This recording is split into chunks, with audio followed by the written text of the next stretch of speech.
जीत साहित्य क्लासेस के online platform पर आप सभी का स्वागत है।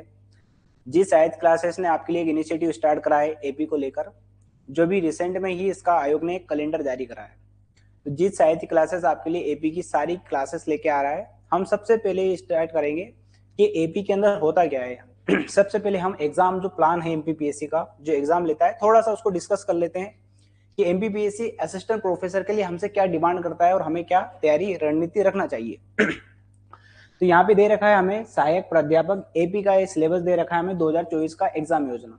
अभी लेटेस्ट में जो भी एमपीपीएससी नोटिफिकेशन जारी करेगा वो इसी पैटर्न पे आधारित जारी करेगा। तो इसलिए हम 2014 का देख रहे हैं कि इसमें क्या पैटर्न एमपीपीएससी ने अपनाया है। ये एग्जाम जो होती है एपी की ये लेता है आपका एमपीपीएससी। एमपीपीएससी मध्य प्रदेश की सबसे बड़ी संस्था है किसी भी भर्ती को लेने वाली। एमपीपीएससी एक संस्था है, एक संवैधानिक संस्था है, ठीक है। अब एमपीपीएससी जो एपी कराएगा इस एपी के लिए सबसे पहले जरूरी होता है आपके लिए यूजीसी नेट या सेट। किसी भी डिग्री से जिसमें आपने मास्टर कर रखा है, जिसमें आपने मास्टर कर रखा है उस सब्जेक्ट के अंदर आपका क्या होना चाहिए, यूजीसी नेट या सेट, कोई भी एक होना चाहिए। ऐसा नहीं है आप सारे ही घुमा रहे हो, कोई सा भी एक होना चाहिए। और यही सेट की एग्जाम एमपीपीएससी ले रहा है 11 जनवरी 2026 को, इसी एपी के लिए ले रहा है वो। तो जिन बच्चों ने भी एग्जाम के फॉर्म नहीं डाले हैं, आज ही एमपीपीएससी ने फिर से नोटिफिकेशन जारी करा है सेट का फॉर्म भरने के लिए। तो अगर आपने नहीं भरा है तो आप सेट का फॉर्म डाल सकते हो, बहुत जल्दी आपको डालना चाहिए। अब देखो हम ये पता कर लेते हैं सबसे पहले कि एमपीपीएससी हमसे क्या पूछता है। तो एपी के अंदर 2 पेपर आते हैं हमारे। कितने पेपर आते हैं? 2। जो पेपर फर्स्ट होता है उसको हम बोलते हैं जनरल स्टडी। क्या कहते हैं उसको हम? General study.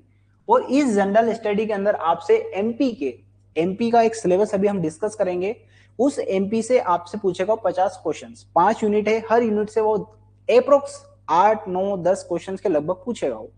किसी यूनिट में ज्यादा पूछ सकता है, 1-2 क्वेश्चन, ज्यादा वेरिएशन नहीं आएगा। किसी यूनिट में आपसे 9 क्वेश्चन पूछ सकता है तो किसी यूनिट में आपसे 11 क्वेश्चन पूछ लेगा, ठीक है। तो जीएस के अंदर हमसे टोटल कितने क्वेश्चन पूछेगा वो? 50 क्वेश्चन पूछेगा। एमपीपीएससी में अभी जो पेपर फर्स्ट का क्या सिलेबस है, अभी इसके जस्ट बाद हम स्टार्ट करेंगे सिलेबस। एक जो क्वेश्चन होता है वो 4 नंबर का होता है, ये बात आपको ये जरूर याद रखना है। एक क्वेश्चन कितने नंबर का होता है? 4 नंबर का। तो जो टोटल हमारा पेपर होने वाला है वो कितने नंबर का होने वाला है? 200 नंबर का। और इसके लिए आपको एमपीपीएससी टाइम देगा 1 घंटे। जीके के अंदर 1 घंटे बहुत बड़ा टाइम है, बहुत सफिशिएंट टाइम है। 1 घंटे के अंदर आराम से आप 50 क्वेश्चन कर सकते हैं। बहुत आसान है 50 क्वेश्चन को करना। तो टाइम को लेकर हमारे लिए कोई चिंता नहीं है। हमारे लिए चिंता है कि 50 क्वेश्चन में हम कितने मैक्सिमम से मैक्सिमम क्वेश्चन सही करें।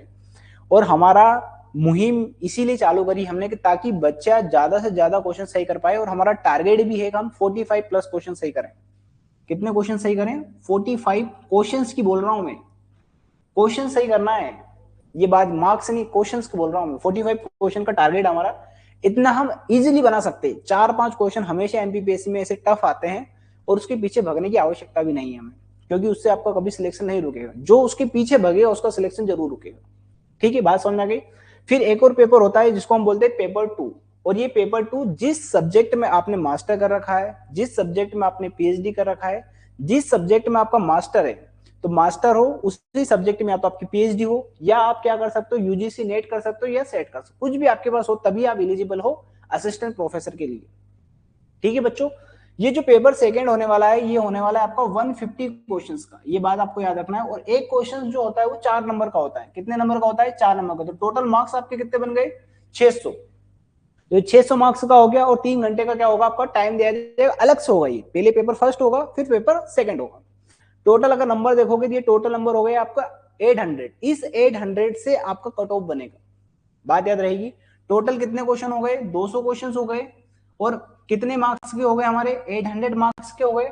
फिर जब आप क्वालिफाई करोगे उसके बाद आपका होगा इंटरव्यू। इंटरव्यू के लिए आप एलिजिबल होगे। इंटरव्यू एलिजिबल होने के लिए भी एमपीपीएससी ने यहाँ पे कंडीशन रखी है कि वो बच्चे जो जनरल वाले हैं, जनरल वाले जो बच्चे हैं, इन बच्चों को मिनिमम 40% नंबर लाना बहुत जरूरी है दोनों पेपर में। इस पेपर में भी 40% और पेपर सेकंड में भी कितने परसेंट लाना है आपको? 40% नंबर लाना बहुत जरूरी है। अगर 40% से नंबर कम किसी भी पेपर में होंगे तो आप डिस्क्वालीफाई हो जाएंगे। और 40% बहुत ही आसान है। आप मुझे बताओ 200 नंबर हमारे पास है, इस 200 नंबर का मैं 40% निकालूंगा। अगर आप 40% निकालो, 200 का 40% निकालते हैं हम, तो ये आता है 80। कितना आता है? 80 नंबर। और 80 नंबर बहुत आसान है। अगर आप मुंह उठा के भी जाओगे ना, मुंह उठा के भी जाओगे तो आप 80 क्वेश्चन सही करके आ जाओगे। इससे आपका सिर्फ एलिजिबल तो हो जाओगे, पर आपका एपी में इंटरव्यू कॉल आएगा इसकी कोई गारंटी नहीं। हमें ज्यादा से ज्यादा मार्क्स लाना है, ठीक है। बहुत आसान है, देखो 80, 200 में से 80 नंबर लाना बहुत आसान है। इसी प्रकार से जो सेकंड पेपर है इसके अंदर भी आपको 40% नंबर लाना बहुत जरूरी है। ये मिनिमम शर्त है एमपीपीएससी की। न्यूनतम मार्क्स आपके इतने होने चाहिए, मैक्सिमम मार्क्स आपके कितने भी हो सकते हैं। जितने ज्यादा नंबर लाओगे उतनी ज्यादा आपकी एपी की सीट निश्चित होने वाली है। हम ज्यादा से ज्यादा नंबर की बात करने वाले हैं, ठीक है। अब जैसे ही आप क्वालिफाई होंगे तो क्वालिफाई के लिए क्या करेगा वो, क्वालिफाई के लिए एक चीज याद रखना आप, जैसे जिस भी सब्जेक्ट में आप, जैसे मैं एक उदाहरण दे देता हूँ, जैसे मैंने मास्टर ज्योग्राफी से कर रखा है, एक उदाहरण ले रहे हैं हम सिर्फ कि मैंने मास्टर किससे कर रखा है, ज्योग्राफी से कर रखा है, ठीक है। और मान लो एमपीपीएससी ने, एक सिंपल सा उदाहरण लेना चाह रहा हूं मैं, कि मान लो एमपीपीएससी ने ज्योग्राफी के अंदर 10 पोस्ट निकाली। कितनी पोस्ट निकाली है? 10 पोस्ट निकाली है। तो मान लो एमपीपीएससी में जो ज्योग्राफी से मास्टर करने वाले लोग बहुत सारे हो सकते हैं, 1000, 2000, 5000, 10,000, लाख जो भी होंगे, वो एग्जाम देंगे। अब एमपीपीएससी क्या करेगा कि जैसे जो 10 पोस्ट निकली होती है ना, इसका 3 गुना व्यक्ति ले लेता है। वो कितने गुना व्यक्ति लेगा? जितने भी बच्चे एग्जाम देंगे उनमें से कितने बच्चों को छाटेगा? 30 बच्चों को। कितने बच्चे छाटेगा, कितने स्टूडेंट को ले लेगा वो? 30 स्टूडेंट को ले लेगा। बस इतनी बात याद करना। अब देखो 30 स्टूडेंट से ज्यादा भी स्टूडेंट हो सकते हैं। क्यों? क्योंकि बहुत सारे स्टूडेंट ऐसे रहते हैं जिनके सेम नंबर होते हैं, तो उनको एक ही गिना जाता है, क्योंकि सबको इंटरव्यू में जाने का अधिकार है।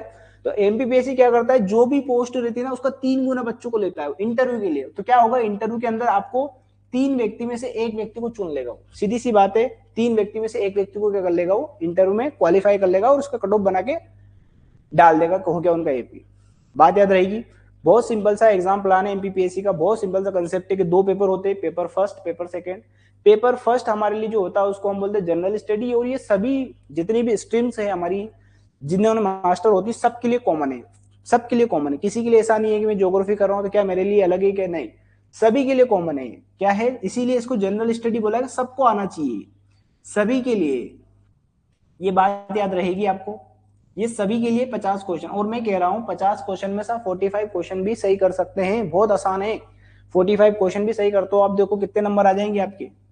तो 45 इंटू 4 कर दो, देखो आप 5 चौक 20, 4 चौक 16 और 2 18। तो कितने नंबर हो सकते हैं आपके? 180 मार्क्स आ सकते हैं। सोचो आप 180 मार्क्स एक ही पेपर में ले आए, पेपर फर्स्ट में, जिसमें बच्चे 100, 125, 150 नंबर ही ला पाते हैं। अच्छी रणनीति के साथ हम पढ़ाई करेंगे तो बहुत आसानी से कर सकते हैं। ये सारी चीज आपकी यहाँ पे दिखा रखी है, देखो नीचे साइड, ये सारी चीजें एमपीपीएससी ने पूरी विस्तार के साथ समझा रखी है, जो कि मैंने आपको बता दिया है। ये जो एग्जाम होने वाली है हमारी, ये होने वाली है ओएमआर सीट पे। आपको पता है ओएमआर सीट पे क्या होता है? 4 ऑप्शन आपको होते हैं। जैसे एक क्वेश्चन होगा, मान लो एक क्वेश्चन से कुछ भी है यहाँ पे, इसके 4 ऑप्शन होंगे, ए, बी, सी और डी। इन 4 ऑप्शन में से कोई भी एक ऑप्शन आपको क्या करना है? करेक्ट। इसी प्रकार से ओएमआर सीट होती है हमारे पास, ऐसी ओएमआर सीट होती है, उसके अंदर 4 खाने होते हैं। जैसे एक क्वेश्चन है ना, इसके सामने 4 खाने होंगे। कितने खाने होंगे इसके अंदर? 4 खाने होंगे, 1 2 3 4। जो ऑप्शन सही, जैसे सी ऑप्शन सही, तो सी ऑप्शन को आपको क्या करना है?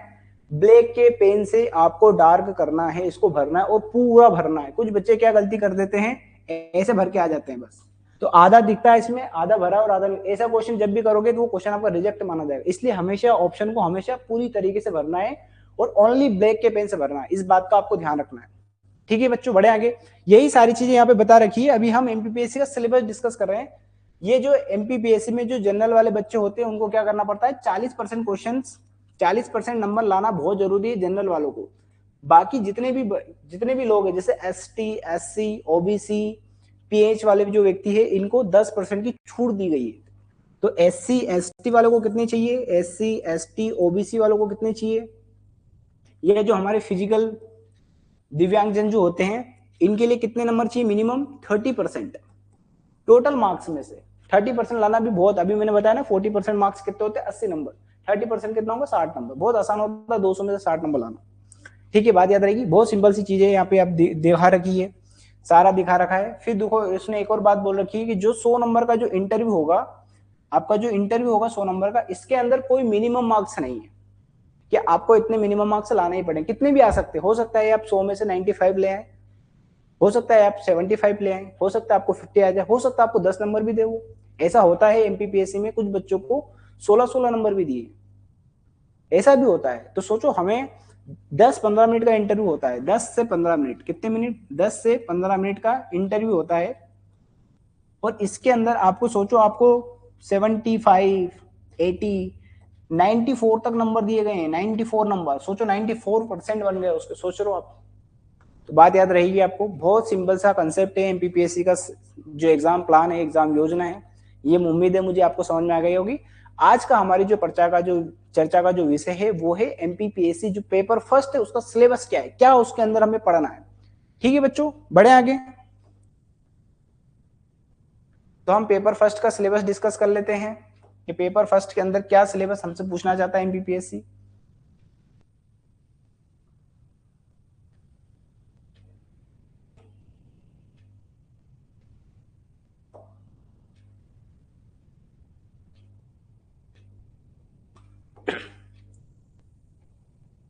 ये पेपर फर्स्ट है हमारा एमपीपीएससी का, और एमपीपीएससी के जो पेपर फर्स्ट है, थोड़ा सा और बता देता हूं मैं। एमपीपीएससी का जो पेपर फर्स्ट है, जिसको हम पेपर फर्स्ट बोल रहे हैं, पेपर फर्स्ट हमारा जो है, इसको कहते हैं मध्य प्रदेश सामान्य अध्ययन, मध्य प्रदेश जनरल स्टडी। तो एमपीजीएस हम इसको कह सकते हैं, एमपीजीएस मध्य प्रदेश जनरल स्टडी। और इस जनरल स्टडी के अंदर एमपीपीएससी ने 5 यूनिट बना रखी। कितनी यूनिट है? Unit first, unit second, unit third, unit 4, unit 5। ये 5 यूनिट हमें इस पेपर फर्स्ट के अंदर पढ़ना है। तो सीधी सी बात है, आप मुझे बताओ जो पेपर फर्स्ट है कितने क्वेश्चन हो रहे हैं उसके अंदर? 50 क्वेश्चंस। कितने क्वेश्चन हो रहे हैं? 50 क्वेश्चन। तो एक सामान्य अभी तक का मेरा ये अनुभव है कि एमपीपीएससी इस बात का हमेशा ध्यान रखता है कि हर यूनिट से वो 10-10 क्वेश्चन पूछे। ऐसा होता है कभी कभी हो सकता है कि किसी यूनिट से वो 1-2 क्वेश्चन कम पूछ ले, किसी यूनिट से 1-2 क्वेश्चन वो ज्यादा पूछ ले, ऐसा हो सकता है। पर क्वेश्चन तो 50 ही पूछेगा और वेटेज उसका बराबर है। हम जनरली सोचे अगर जो यूनिट फर्स्ट है इसी को बोलते हैं हम मध्य प्रदेश का इतिहास, हिस्ट्री ऑफ एमपी। फर्स्ट में क्या दे रखा है? मध्य प्रदेश का इतिहास। मध्य प्रदेश का क्या दे रखा है हमें? इतिहास। बात याद रहेगी, ये क्या है? मध्य प्रदेश का इतिहास। इसके अंदर भी मध्य प्रदेश के इतिहास के अंदर भी मध्य प्रदेश ने सारी चीज बता रखी डिटेल में कि मध्य प्रदेश के इतिहास के अंदर भी क्या पढ़ना है। देखो मध्य प्रदेश का इतिहास तो इतना बड़ा है कि अगर आप पढ़ोगे तो आपका जीवन खत्म हो जाएगा। हो सकता है आपका जीवन कम पड़े किसी भी सब्जेक्ट को पढ़ने में, हो सकता है आपका जीवन जो उम्र है हमारी जो 50-60 साल का उम्र है वो कम पड़ जाए। तो हमें इसीलिए सामान्य स्टडी पढ़ना है और जो हमारे सिलेबस में दे रखा ना बस हमें वो करना है। बस सबसे पहला काम हमें ये करना है। यूनिट 2 के अंदर दे रखा है मध्य प्रदेश की ज्योग्राफी, मध्य प्रदेश का भूगोल, geography of MP, Madhya Pradesh का भूगोल। बहुत प्यारे प्यारे टॉपिक है, कुछ भी नहीं है, बहुत आसान है, मैं बता रहा हूं आपको। जो तीसरी यूनिट है, देखो इस यूनिट के अंदर 2 टॉपिक दे रखे हैं आपको, मध्य प्रदेश की पॉलिटी भी दे रखी है और मध्य प्रदेश की इकोनॉमी दे रखी है। इस यूनिट 3 के अंदर 2 पार्ट है, एक तो है इसके अंदर 2 पार्ट है, इसको पार्ट ए, इसके यूनिट 3 के ही 2 पार्ट कर रखे हैं उसने, पार्ट ए और पार्ट बी। ये जो पार्ट ए है, इस पार्ट ए के अंतर्गत, इस पार्ट ए के अंदर पूछता है मध्य प्रदेश की राज व्यवस्था, मध्य प्रदेश की राज व्यवस्था, पॉलिटी ऑफ एमपी। बहुत सिंपल सा बहुत प्यारा सा टॉपिक है। इसी के अंदर फिर आपसे पूछता है मध्य प्रदेश की अर्थव्यवस्था, इकोनॉमी ऑफ मध्य प्रदेश। ये 2 चीज पूछेगा। तो सुनो बात, आप यूनिट 3 के अंदर टोटल कितने क्वेश्चन पूछेगा? देखो यूनिट फर्स्ट के अंदर 10 क्वेश्चन, यूनिट सेकंड के अंदर 10 क्वेश्चंस, यूनिट थर्ड के अंदर 10 क्वेश्चंस, यूनिट 4 के अंदर 10 क्वेश्चन। ऐसा जरूरी नहीं है कि 10-10 क्वेश्चन पूछे, उसके ऊपर कोई पाबंदी है? नहीं, उसके ऊपर कोई पाबंदी नहीं है, पर फिर भी वो इस बात का ध्यान रखता है ताकि समानुपात बना रहे, संतुलन बना रहे, ताकि बच्चा सभी यूनिट को समान महत्व देके पढ़े। पहले क्या होता था 2019-20 से पहले ऐसा था, एमपीपीएससी ने कभी भी अपना सिलेबस डिफाइन नहीं कर रखा, बस उसने बोल रखा था मध्य प्रदेश इतिहास, उसमें कुछ भी नहीं बताया था कि मध्य प्रदेश का आपको प्राचीन इतिहास पढ़ना है, मध्यकालीन इतिहास का पढ़ना है, आधुनिक इतिहास पढ़ना है। मध्य प्रदेश के भूगोल के अंदर कुछ भी नहीं लिखा था आपको क्या पढ़ना है, पर्वत पढ़ना है कि पठार पढ़ना है कि नदियां पढ़ना है, क्या पढ़ना, कुछ भी नहीं पढ़ दिया था, बस दे दिया था मध्य प्रदेश का भूगोल पढ़ो, जो वहां से अच्छा लगे, जैसा अच्छा लगे पढ़ो। ये 2019 की जो एग्जाम है, उसके बाद जो 2020 का नया सिलेबस जब एमपीपीएससी का है, तब से एमपीपीएससी ने अपने आप को व्यवस्थित करा, अपने आप को पुनर्जीवित करा। उसने पहले सब चीज बिखरी हुई थी, हर चीज को उसने अच्छे से क्लासिफाई करके दिया कि ये सारी यूनिट है, ताकि क्या हो, हर यूनिट से बराबर क्वेश्चन पूछे जा सके। पहले क्या होता था, बच्चा जो बहुत कम क्वेश्चन पूछे जाते तो पढ़ता ही नहीं था, बिना पढ़े भी एग्जाम देके निकालते, ऐसे बहुत सारे बच्चे होते थे। उनको पता रहता था कि किस क्वेश्चन, किस सब्जेक्ट से, किस विषय से सबसे ज्यादा क्वेश्चन आते हैं, कौन सा सब्जेक्ट सबसे सिंपल है, तो उससे ज्यादा क्वेश्चन कर लेता था। फिर देखो जो यूनिट 4 है ना, एक नई यूनिट बना दी एमपीपीएससी ने, इसको कहते हैं मध्य प्रदेश की जनजातियां। बहुत इंपॉर्टेंट टॉपिक है और यहीं से सबसे कठिन प्रश्न भी बनते हैं। मध्य प्रदेश की जनजातियां, ट्राइब्स ऑफ मध्य प्रदेश, इसके अंदर भी हम पढ़ेंगे मध्य प्रदेश की जनजातियों के अंदर क्या क्या हो सकता है। बहुत इंपॉर्टेंट, ये यूनिट एक ऐसी यूनिट है जो आपको जीत भी दिला सकती है और हरा भी सकती है। आपके ऊपर डिपेंड करता है कि आप इस यूनिट को कितने अच्छे से पढ़ते हो। फिर यूनिट 5 देखो, इस यूनिट 5 के अंदर बहुत सारे टॉपिक दे रखे हैं। इसके अंदर दे रखा है हमें अंतरराष्ट्रीय समसामयिकी, जिसको हम करंट अफेयर बोलते हैं, वर्ल्ड का, विश्व में जो महत्वपूर्ण घटनाएं हो रही है। ऐसा नहीं है कि आपको सारी चीज पता करना है, आपको ऐसी चीज पता करना है जो हमारे देश के लिए, हमारे राज्य के लिए महत्वपूर्ण है। जैसे अभी वर्तमान में हमारे मध्य प्रदेश के मुख्यमंत्री डॉक्टर मोहन यादव जी जैसे जर्मनी की यात्रा पे गए, तो आपसे ये पूछ सकता है कि मध्य प्रदेश के मुख्यमंत्री किन देशों की विदेश यात्रा पे गए थे, ऐसा क्वेश्चन पूछ सकता है। ऐसा क्वेश्चन पूछ सकता है किस देश के साथ हमने क्या डील्स करी, क्या समझौते करे उनके साथ। बात समझ में, ऐसे सिंपल से प्रश्न पढ़ते। ऐसा नहीं कि आप करंट अफेयर के नाम पे कुछ भी पढ़ने लगे, फिर सब चीज का आप सिलेबस डिफाइंड है, बहुत सिंपल सा डिफाइंड है। इस यूनिट 5 के अंदर बहुत सारे टॉपिक, इसके अंदर एक तो क्या है, करंट अफेयर। करंट अफेयर को हम बोलते हैं समसामयिक। तो क्या आएगा इसके अंदर, करंट अफेयर, करंट अफेयर। और करंट अफेयर के अंदर भी बहुत सारे टॉपिक है। एक क्या है, विश्व, अंतरराष्ट्रीय जिसको बोलते हैं, वर्ल्ड का। फिर एक है इंडिया का, इंडिया का करंट अफेयर भी आएगा। जैसे इंडिया के अंदर बहुत सारे करंट अफेयर की चीज होती है। और मध्य प्रदेश का सबसे फेवरेट टॉपिक मैं अभी यही बता देता हूं आपको, जो यहाँ से मध्य प्रदेश करंट अफेयर पूछता है, वो पूछता है स्पोर्ट्स से रिलेटेड करंट अफेयर। बहुत इंपॉर्टेंट, स्पोर्ट्स का करंट अफेयर पढ़ना है आपको बस। फिर एक आएगा मध्य प्रदेश का करंट अफेयर, तो एमपी करंट। ये 3 टॉपिक आपसे पूछता है वो करंट अफेयर के नाम पर। तो बहुत सिंपल सिंपल सा, बेसिक बेसिक सा पड़ता है। हम जिस समय हमारी एग्जाम होगी उसके हम 1 महीने पहले का जो करंट अफेयर होगा, वो सारा करंट अफेयर 1 साल के अंदर जितने भी महत्वपूर्ण करंट अफेयर की घटनाएं हुई है, जो हमारे कम से कम शब्दों में करने के प्रयास करेंगे। देखो चीजें क्या है, अथाह है, खत्म नहीं कर सकते आप चाहो आज से अगर करंट अफेयर भी पढ़ो ना, तो भी खत्म नहीं कर सकते। पर हमें क्या करना है, स्मार्ट स्टडी, कि कम मेहनत में ज्यादा नंबर लाना, वो काम करना है। फिर इसी यूनिट के अंदर, इसी यूनिट के अंदर एक और चीज दे रखी है उसने, आईसीटी, जिसको बोलते हैं इंफॉर्मेशन एंड कम्युनिकेशन टेक्नोलॉजी, जिसको आम भाषा में हम बोलते हैं कंप्यूटर का सामान्य ज्ञान। बात समझ आ गई। अब वर्तमान में कंप्यूटर के अंदर और भी बहुत सारी चीजें सुनने को मिलेगी। देखो हर दिन हम बोलते हैं जेमिनी, परप्लेक्सिटी, सुनते कि नहीं सुनते ये चीजें, ग्रोक, ये क्या है, ये है आर्टिफिशियल इंटेलिजेंस। बात समझ में आ गई। तो ये चीज भी आजकल पूछने लगा, क्योंकि इसी कंप्यूटर का भाग है। तो आपसे पूछेगा एआई क्या होता है, फिर आपसे पूछेगा रोबोटिक्स क्या है, रोबोटिक्स। बात समझ में आ गई। फिर एक और चीज आने लगी आजकल, आईओटी, जिसको बोलते हैं इंटरनेट ऑफ थिंग, जिसको बोलते हैं आईओटी। बात याद रहेगी। इनका बेसिक ज्ञान पूछेगा आपसे, बहुत टेक्निकल ज्ञान नहीं पूछेगा, सिंपल सिंपल सी बातें, जो सिंपल सिंपल सी चीजें होती है जो हम दैनिक जीवन में यूज करते हैं। बहुत टेक्निकल नहीं बनना है, क्योंकि हो सकता है, देखो आईओटी अपने आप में बहुत बड़ा सब्जेक्ट है, आर्टिफिशियल इंटेलिजेंस अपने आप में बहुत बड़ा सब्जेक्ट। लोग इंजीनियरिंग कर रहे हैं इस पे, 4-4 साल की डिग्रियां ले रहे हैं। तो हमें इतना नहीं पढ़ना है कि एआई के अंदर ही घुस गए पूरा, एआई बनाने लगे। बस हमें नॉलेज होना चाहिए एआई होता क्या है, किस सिद्धांत पे काम करता है, क्या होता है, क्या भविष्य में इसको कोई खतरा है नहीं है, क्या करना चाहिए, बस बिल्कुल बेसिक सी चीज। और आज वर्तमान में हम सब यूज कर रहे हैं, हमारे फोन के अंदर ये एआई ही है, देखा होगा ना आपने। ये सिंपल सा सिलेबस आपके यहाँ मैंने समराइज करा है, ये पूरा सिलेबस हमारे सामने है। ये पूरा सिलेबस हम इस जनरल स्टडी के अंदर पढ़ने वाले हैं। हर यूनिट आपको एक अलग अलग फैकल्टी पढ़ाएगी और ऑथेंटिसिटी के साथ पढ़ाएगी, बिल्कुल कंसेप्ट। जो ओरिजिनल जो बुक होती है एमपीपीएससी, जो एमपीपीएससी आयोग जो बुक बनाता है, एमपीपीएससी की जो बुक होती है उसमें सबसे प्रमाणित जो बुक मानी जाती है वो मानी जाती है हिंदी ग्रंथम अकादमी। हिंदी ग्रंथम अकादमी के अंदर जो चीजें लिखी हम वो पढ़ाने वाले हैं आपको। क्यों? क्योंकि उससे ही एमपीपीएससी अपना पेपर बनाता है। तो जिस सोर्स से एमपीपीएससी पेपर बनाएंगे, अगर उसी सोर्स से हम पढ़ेंगे तो हमारा सिलेक्शन निश्चित है। बस आपको धैर्य के साथ पढ़ना है, ध्यान के साथ पढ़ना है, बहुत आसान है। और स्टडी को हम एक इंटरटेनमेंट के माध्यम से पढ़े, ऐसा नहीं कि पढ़ा रहे हैं बस रटा रहे हैं, इंटरटेनमेंट के माध्यम से पढ़ेंगे और याद कराने की गारंटी मैं लेता हूं अपने सब्जेक्ट की। तो ये सारी यूनिट हमारी अलग अलग फैकल्टी आपको पढ़ाने वाली है। बेसिक कंसेप्ट के साथ आपको हम एमसीक्यू लगाएंगे, पीवाईक्यू लगाएंगे, सारी चीज आपको इंग्लिश मीडियम में, हिंदी मीडियम में, बहुत मीडियम में हमारी क्लास होने वाली है। ऑनलाइन मोड में भी हमारी क्लास होने वाली है, ऑफलाइन मोड में भी हमारी क्लास होने वाली है। हम लाइव क्लासेस करने वाले हैं कल से। आज हमारा ये डिस्कशन था एक छोटा सा बेसिक सा, ठीक है। बढ़े आगे बच्चों, तो मैं आपको सिलेबस डिस्कस करा लेता हूं कि वो हमसे क्या पूछना चाहता है। तो ये रही हमारी पहली यूनिट कि मध्य प्रदेश हमें पहली यूनिट दे रखी जिसको हम बोलते हैं इकाई 1। और इकाई 1 का मतलब क्या होता है? Unit first. इस यूनिट फर्स्ट के अंदर हमसे क्या पूछ रहा है? मध्य प्रदेश का इतिहास।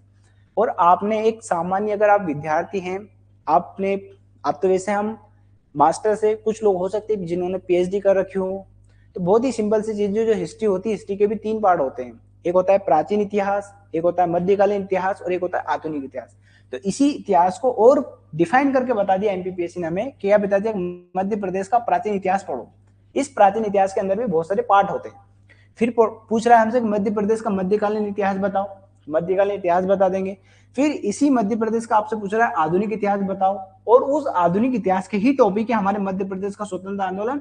और इसमें सबसे ज्यादा इंपॉर्टेंट है हमारे मध्य प्रदेश का स्वतंत्रता आंदोलन कि कौन से स्वतंत्रता आंदोलन मध्य प्रदेश में हुए हैं, कौन कौन से राजनेता रहे हैं जिन्होंने मध्य प्रदेश के स्वतंत्रता आंदोलन में भाग लिया है। बहुत छोटा सा टॉपिक है, पर हर बार एग्जाम आ रही है। अभी एमपीपीएससी कम से कम मैं 50 एग्जाम बता दूंगा जिसके अंदर क्वेश्चन पूछे गए और बहुत रद्दी टाइप के क्वेश्चन पूछे। हम एमपीपीएससी में जितने भी क्वेश्चन हुए हैं अभी तक सारे क्वेश्चन लगाएंगे, उनको अरेंज करके। ऐसा नहीं कि पेपर में जैसे दिया था, हम सब्जेक्ट को टॉपिक के उसके साथ लगाएंगे, पीवाईक्यू के साथ, बात याद रहेगी। फिर देखो ये देखा मध्य प्रदेश की जनजाति इतिहास एवं साहित्य। बहुत सिंपल सा है, इसमें कोई बहुत बड़ी बात नहीं। मध्य प्रदेश के जो जनजाति व्यक्तित्व उनसे संबंधित ये टॉपिक है।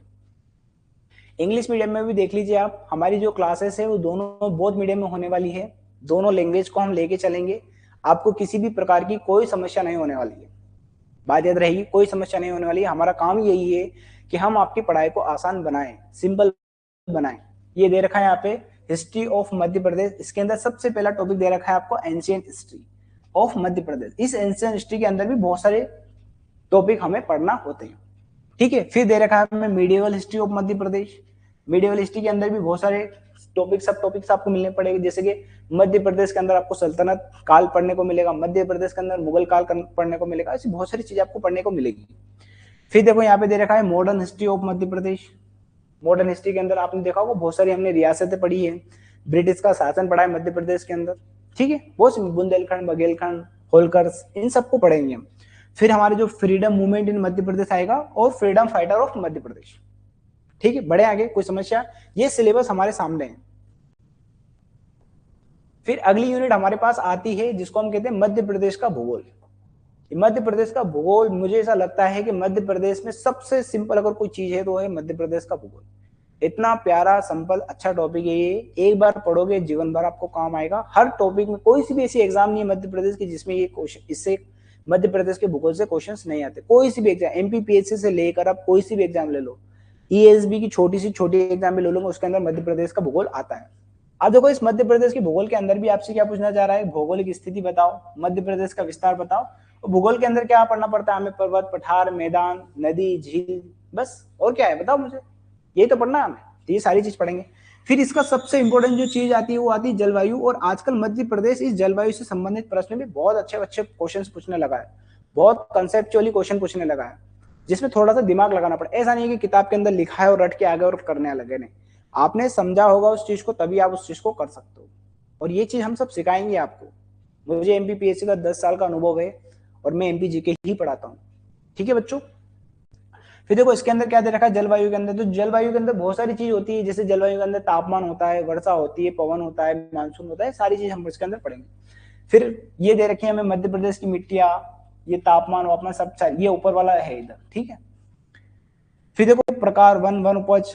फिर देखो मध्य प्रदेश की कृषि दे रखी है, तो मध्य प्रदेश कौन कौन सी प्रमुख फसलें होती है, जैसे आपने देखा होगा मध्य प्रदेश के अंदर सोयाबीन होता है, तो सोयाबीन से प्रश्न पूछ सकता है वो आपसे। मध्य प्रदेश के अंदर गेहूं, मध्य प्रदेश के अंदर आप देखोगे तो चावल कहाँ पे सबसे ज्यादा होता है, हो सकता है मध्य प्रदेश आपसे पूछे कपास सबसे ज्यादा कहाँ पे होता है। बात याद रहेगी, आपको पता होना चाहिए मध्य प्रदेश दलहन और तिलहन फसलों में के उत्पादन मध्य प्रदेश देश में पहले स्थान पर है। तो ये पूछ सकता है आपसे प्रश्न कि कौन कौन सी दलहन फसलें है, कौन कौन सी तिलहन फसलें है। और वर्तमान में इन्हीं दलहन तिलहन फसलों के अंदर कुछ फसलें हैं जिनको हम श्री अन्न बोलते हैं। तो सबसे इंपॉर्टेंट जो आएगा फसल के अंदर वो हमारा टारगेट रहेगा श्री अन्न, जो मोटा अनाज होता है जिनको हम मिलेट्स कहते हैं, इसी श्री अन्न को कहते हैं। और सबसे ज्यादा क्वेश्चन श्री अन्न से पूछने लगा है आजकल वो, क्योंकि ये मेजर टॉपिक है हमारे, क्योंकि वर्तमान में सरकार श्री अन्न को लेकर बहुत ज्यादा एक्टिव है, ताकि ज्यादा से ज्यादा प्रोडक्शन हो किसका, श्री अन्न का। क्योंकि श्री अन्न को हम सुपर फूड भी कहते हैं। सुपर फूड का मतलब कि ऐसा फूड जिसको खाने से आपको सारे मिनरल्स, प्रोटीन, विटामिन, सारी चीजें मिल जाए, उसको हम सुपर फूड कहते हैं। तो बहुत सारी उपाधियां मिल रखी है श्री अन्न को लेकर। श्री अन्न से संबंधित क्वेश्चन पढ़ेंगे हम। फिर देखो मध्य प्रदेश की ताप विद्युत परियोजना है, कौन सा ताप विद्युत परियोजना कहाँ है, जैसे मैं पूछूं आपको सतपुड़ा ताप विद्युत केंद्र कहाँ है, विंध्याचल ताप विद्युत केंद्र कहाँ है, संत सिंगाजी ताप विद्युत केंद्र कहाँ है, मालवा ताप विद्युत केंद्र कहाँ है ना। बहुत सारे ताप, मैं पूछूं आपसे बाणसागर ताप विद्युत केंद्र कहाँ है, संजय ताप विद्युत केंद्र कहाँ है। ऐसे सिंपल सिंपल से क्वेश्चन आएंगे कि कौन सा ताप विद्युत केंद्र कहाँ पर है, उसको कोयले की आपूर्ति कहाँ से हो रही, उसको जल की आपूर्ति कहाँ से हो रही, बिल्कुल बेसिक सी चीज आएगी।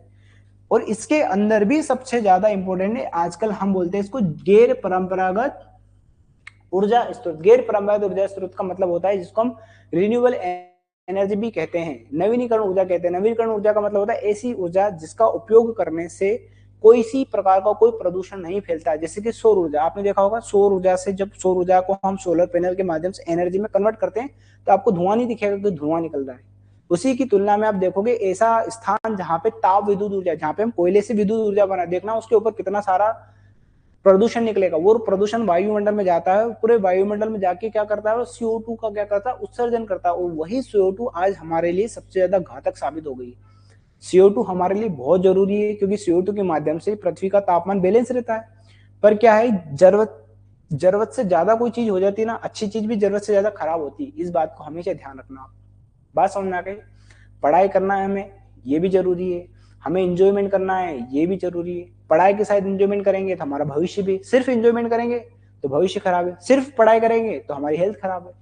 तो जीवन में बैलेंस बहुत जरूरी है। और जिस व्यक्ति ने बैलेंस कर लिया, समझ लो मोक्ष मिल गया आपको। लाइफ में बैलेंस बहुत जरूरी। फिर इसी ज्योग्राफी का एक सबसे इंपॉर्टेंट टॉपिक है हमारी जनसंख्या, हमारी पॉपुलेशन। यहाँ से हर साल प्रश्न आता है, बहुत सिंपल सिंपल सा प्रश्न आता है। ये पूछेगा मध्य प्रदेश की 10 की जनसंख्या वृद्धि दर कितनी रही है, किस जिले की जनसंख्या सबसे अधिक है, किस जिले की जनसंख्या वृद्धि दर सबसे अधिक है, कहाँ पे ST सबसे ज्यादा रहते हैं, कहाँ पे SC सबसे ज्यादा रहते हैं, किस जिले का लिंगानुपात सबसे ज्यादा है।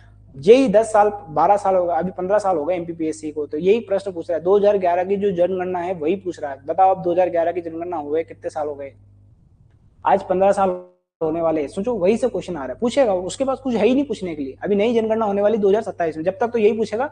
जब 2027 में आएगी जब तक हम सोचे हमारा AP निकल जाए, है ना। 2027 की जनगणना के लिए नहीं बैठना है। बात समझ आ गई बच्चों, याद रहेगा। बहुत सिंपल सा टॉपिक है मध्य प्रदेश का भूगोल, और मध्य प्रदेश का भूगोल मैं ही आपको पढ़ाऊंगा। और मैं इस चीज की गारंटी देता हूं आपको, 10 क्वेश्चन पूछेगा तो आप 10 में से 10 क्वेश्चन बनाओगे। मेरा 10 साल का MPPSC का अनुभव है। मैं 10 साल से MPPSC प्री हर बार निकालता हूँ, मेंस लिखे हैं मैंने कई बार इंटरव्यू दिए हैं। तो इस चीज की भी गारंटी, और पढ़ेंगे उसी टाइप से हम। ऐसा नहीं कि बस मैं फैक्ट रटा रहा हूँ आपको और याद करना है, याद कराने की गारंटी मैं ले रहा हूँ आपको। बहुत सिंपल सा टॉपिक है हमारा ये। इंग्लिश में भी देख लीजिए आप, देखो ये रहा मध्य प्रदेश का ज्योग्राफी ऑफ मध्य प्रदेश। बहुत सिंपल सा टॉपिक है। यहाँ पे दे रखा है कि geographical location and extent of the state, measures, reverse, mountains. ठीक है। फिर आ जाएगी हमारी क्लाइमेट, ये मेजर टॉपिक है। क्लाइमेट के अंदर क्या पढ़ना था, सिंपल सी चीज पढ़ना पड़ती है हमें। टेम्परेचर क्या है, रेनफॉल कितना होता है, ठीक है, विंड किस टाइप की चलती है, कहाँ पे कितनी रेनफॉल होती है, कहाँ पे किस प्रकार का हमारा क्लाइमेट पाया जाता है। सिंपल सी बातें पूछेगा आपसे, बहुत डिटेल में कुछ नहीं पूछता है। फिर एग्रीकल्चर, एग्रीकल्चर के अंदर भी जो मेजर क्रॉप्स है, जैसे मैंने बताया ना आपको, सोयाबीन हो गया, वीट हो गया, आपका क्या हो गया, धान हो गया, ऐसी फसलें आपसे पूछेगा। कॉटन हो गया, बेसिक सी चीजें आपसे पूछेगा। और वर्तमान में क्या याद रखना आपको, मिलेट्स। मिलेट्स बहुत इंपॉर्टेंट है हमारे पास, बहुत सबसे ज्यादा इंपॉर्टेंट, इसी के ऊपर फोकस करी सरकार। फिर थर्मल पावर प्रोजेक्ट से आ गए हमारे पास। थर्मल पावर प्रोजेक्ट से आपने सुना होगा, जैसे Vindhyachal thermal power project plant है हमारे पास। इसी प्रकार से आपका क्या है, Satpura power plant thermal power plant है। ऐसे पावर प्लांट आपसे पूछेगा। ठीक है बच्चों, बढ़े आगे। फिर पॉपुलेशन पूछेगा आपसे, पॉपुलेशन कितनी पॉपुलेशन है मध्य प्रदेश की, कितनी ग्रोथ है, कितनी लिटरेसी है, कितनी डेंसिटी है, बेसिक बेसिक से क्वेश्चन पूछेगा। ठीक है बच्चों, बढ़े आगे।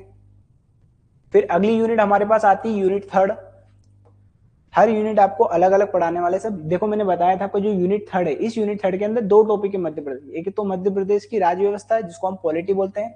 वैसे यहाँ पे राजनीति लिखा है, ज्यादा टेक्निकल टर्म होता है राज व्यवस्था, राज्य की व्यवस्था। हमें राजनीति नहीं करना है, हमें राज्य की व्यवस्था संभालना है। बात समझ आ गई।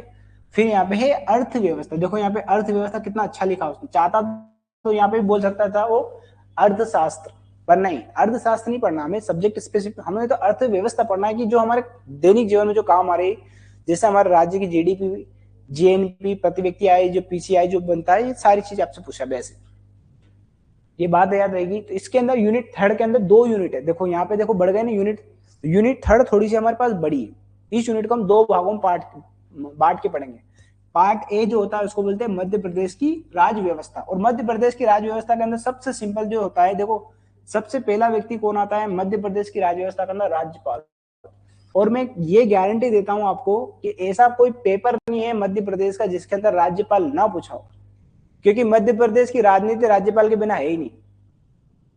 बात समझ गई। इसलिए राज्यपाल को हम घोट के पिएंगे, कुछ भी पूछे एमपीपीएससी। एमपीपीएससी को खुद नहीं पता होगा इसको क्या पूछना है, वो भी हम पढ़ेंगे, बात याद रहेगी। फिर राज्य व्यवस्था के अंदर क्या आ जाएगा, उसके बाद कौन आता है हमारा मुख्यमंत्री, सीएम आता है। फिर क्या आता है हमारी कैबिनेट आती है, मंत्रिमंडल जिसको कहते हैं। फिर हमारी जो विधानसभा है, लेजिस्लेटिव है, जो हमारा हाई कोर्ट है, उच्च न्यायालय, ये हम पढ़ेंगे। और इसके नीचे जो हमारा लोकायुक्त होता है, जैसे हमारे देश में जो भ्रष्टाचार होता है, करप्शन होता है हमारे राज्य के अंदर, उसकी जो निगरानी करता है, जो सर्विलेंस का जो काम करता है, वो कौन करता है, हमारा लोकायुक्त। बात याद रहेगी।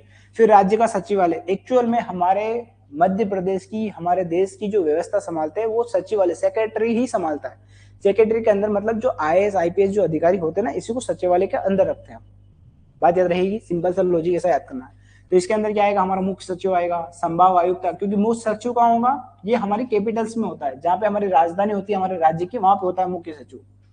ये राज्य की प्रशासनिक व्यवस्था का सबसे प्रमुख व्यक्ति होता है मुख्य सचिव। जिस प्रकार से मध्य प्रदेश की राजनीति में सबसे प्रमुख होता है राज्यपाल, उसी प्रकार से मध्य प्रदेश की राजनीति में सबसे प्रमुख होता है मुख्य सचिव। बात समझना कि बहुत बड़ा पद होता है, इस पद पे पहुंचना बहुत बड़ी बात है। बहुत योग्य, बहुत कम लोग ही इस पद पे पहुंच पाते हैं, और यही लोग पूरे राज्य की व्यवस्था को संभालते हैं कि हमारे देश में कानून व्यवस्था को कैसे बनाना है, लॉ एंड ऑर्डर को कैसे मेंटेन करना है। यही लोग दिन रात खपा रहे हैं अपना। बस आज जिस प्रकार से हम देख रहे हैं मध्य प्रदेश एक समृद्ध राज्य बन रहा है, मध्य प्रदेश एक अभ्युदय राज्य बन रहा है, कैसे बन रहा है, इन्हीं लोगों की मेहनत से बन रहा है। तो हमें भी जिस भी सब्जेक्ट में हमें जो दायित्व हमें मिला है, वो दायित्व हम पूरा निभाएं। अगर ये काम हर व्यक्ति, हर नागरिक ये करने लगेगा तो राज्य वैसे प्रगति पे चलेगा। बात समझ में आ गई।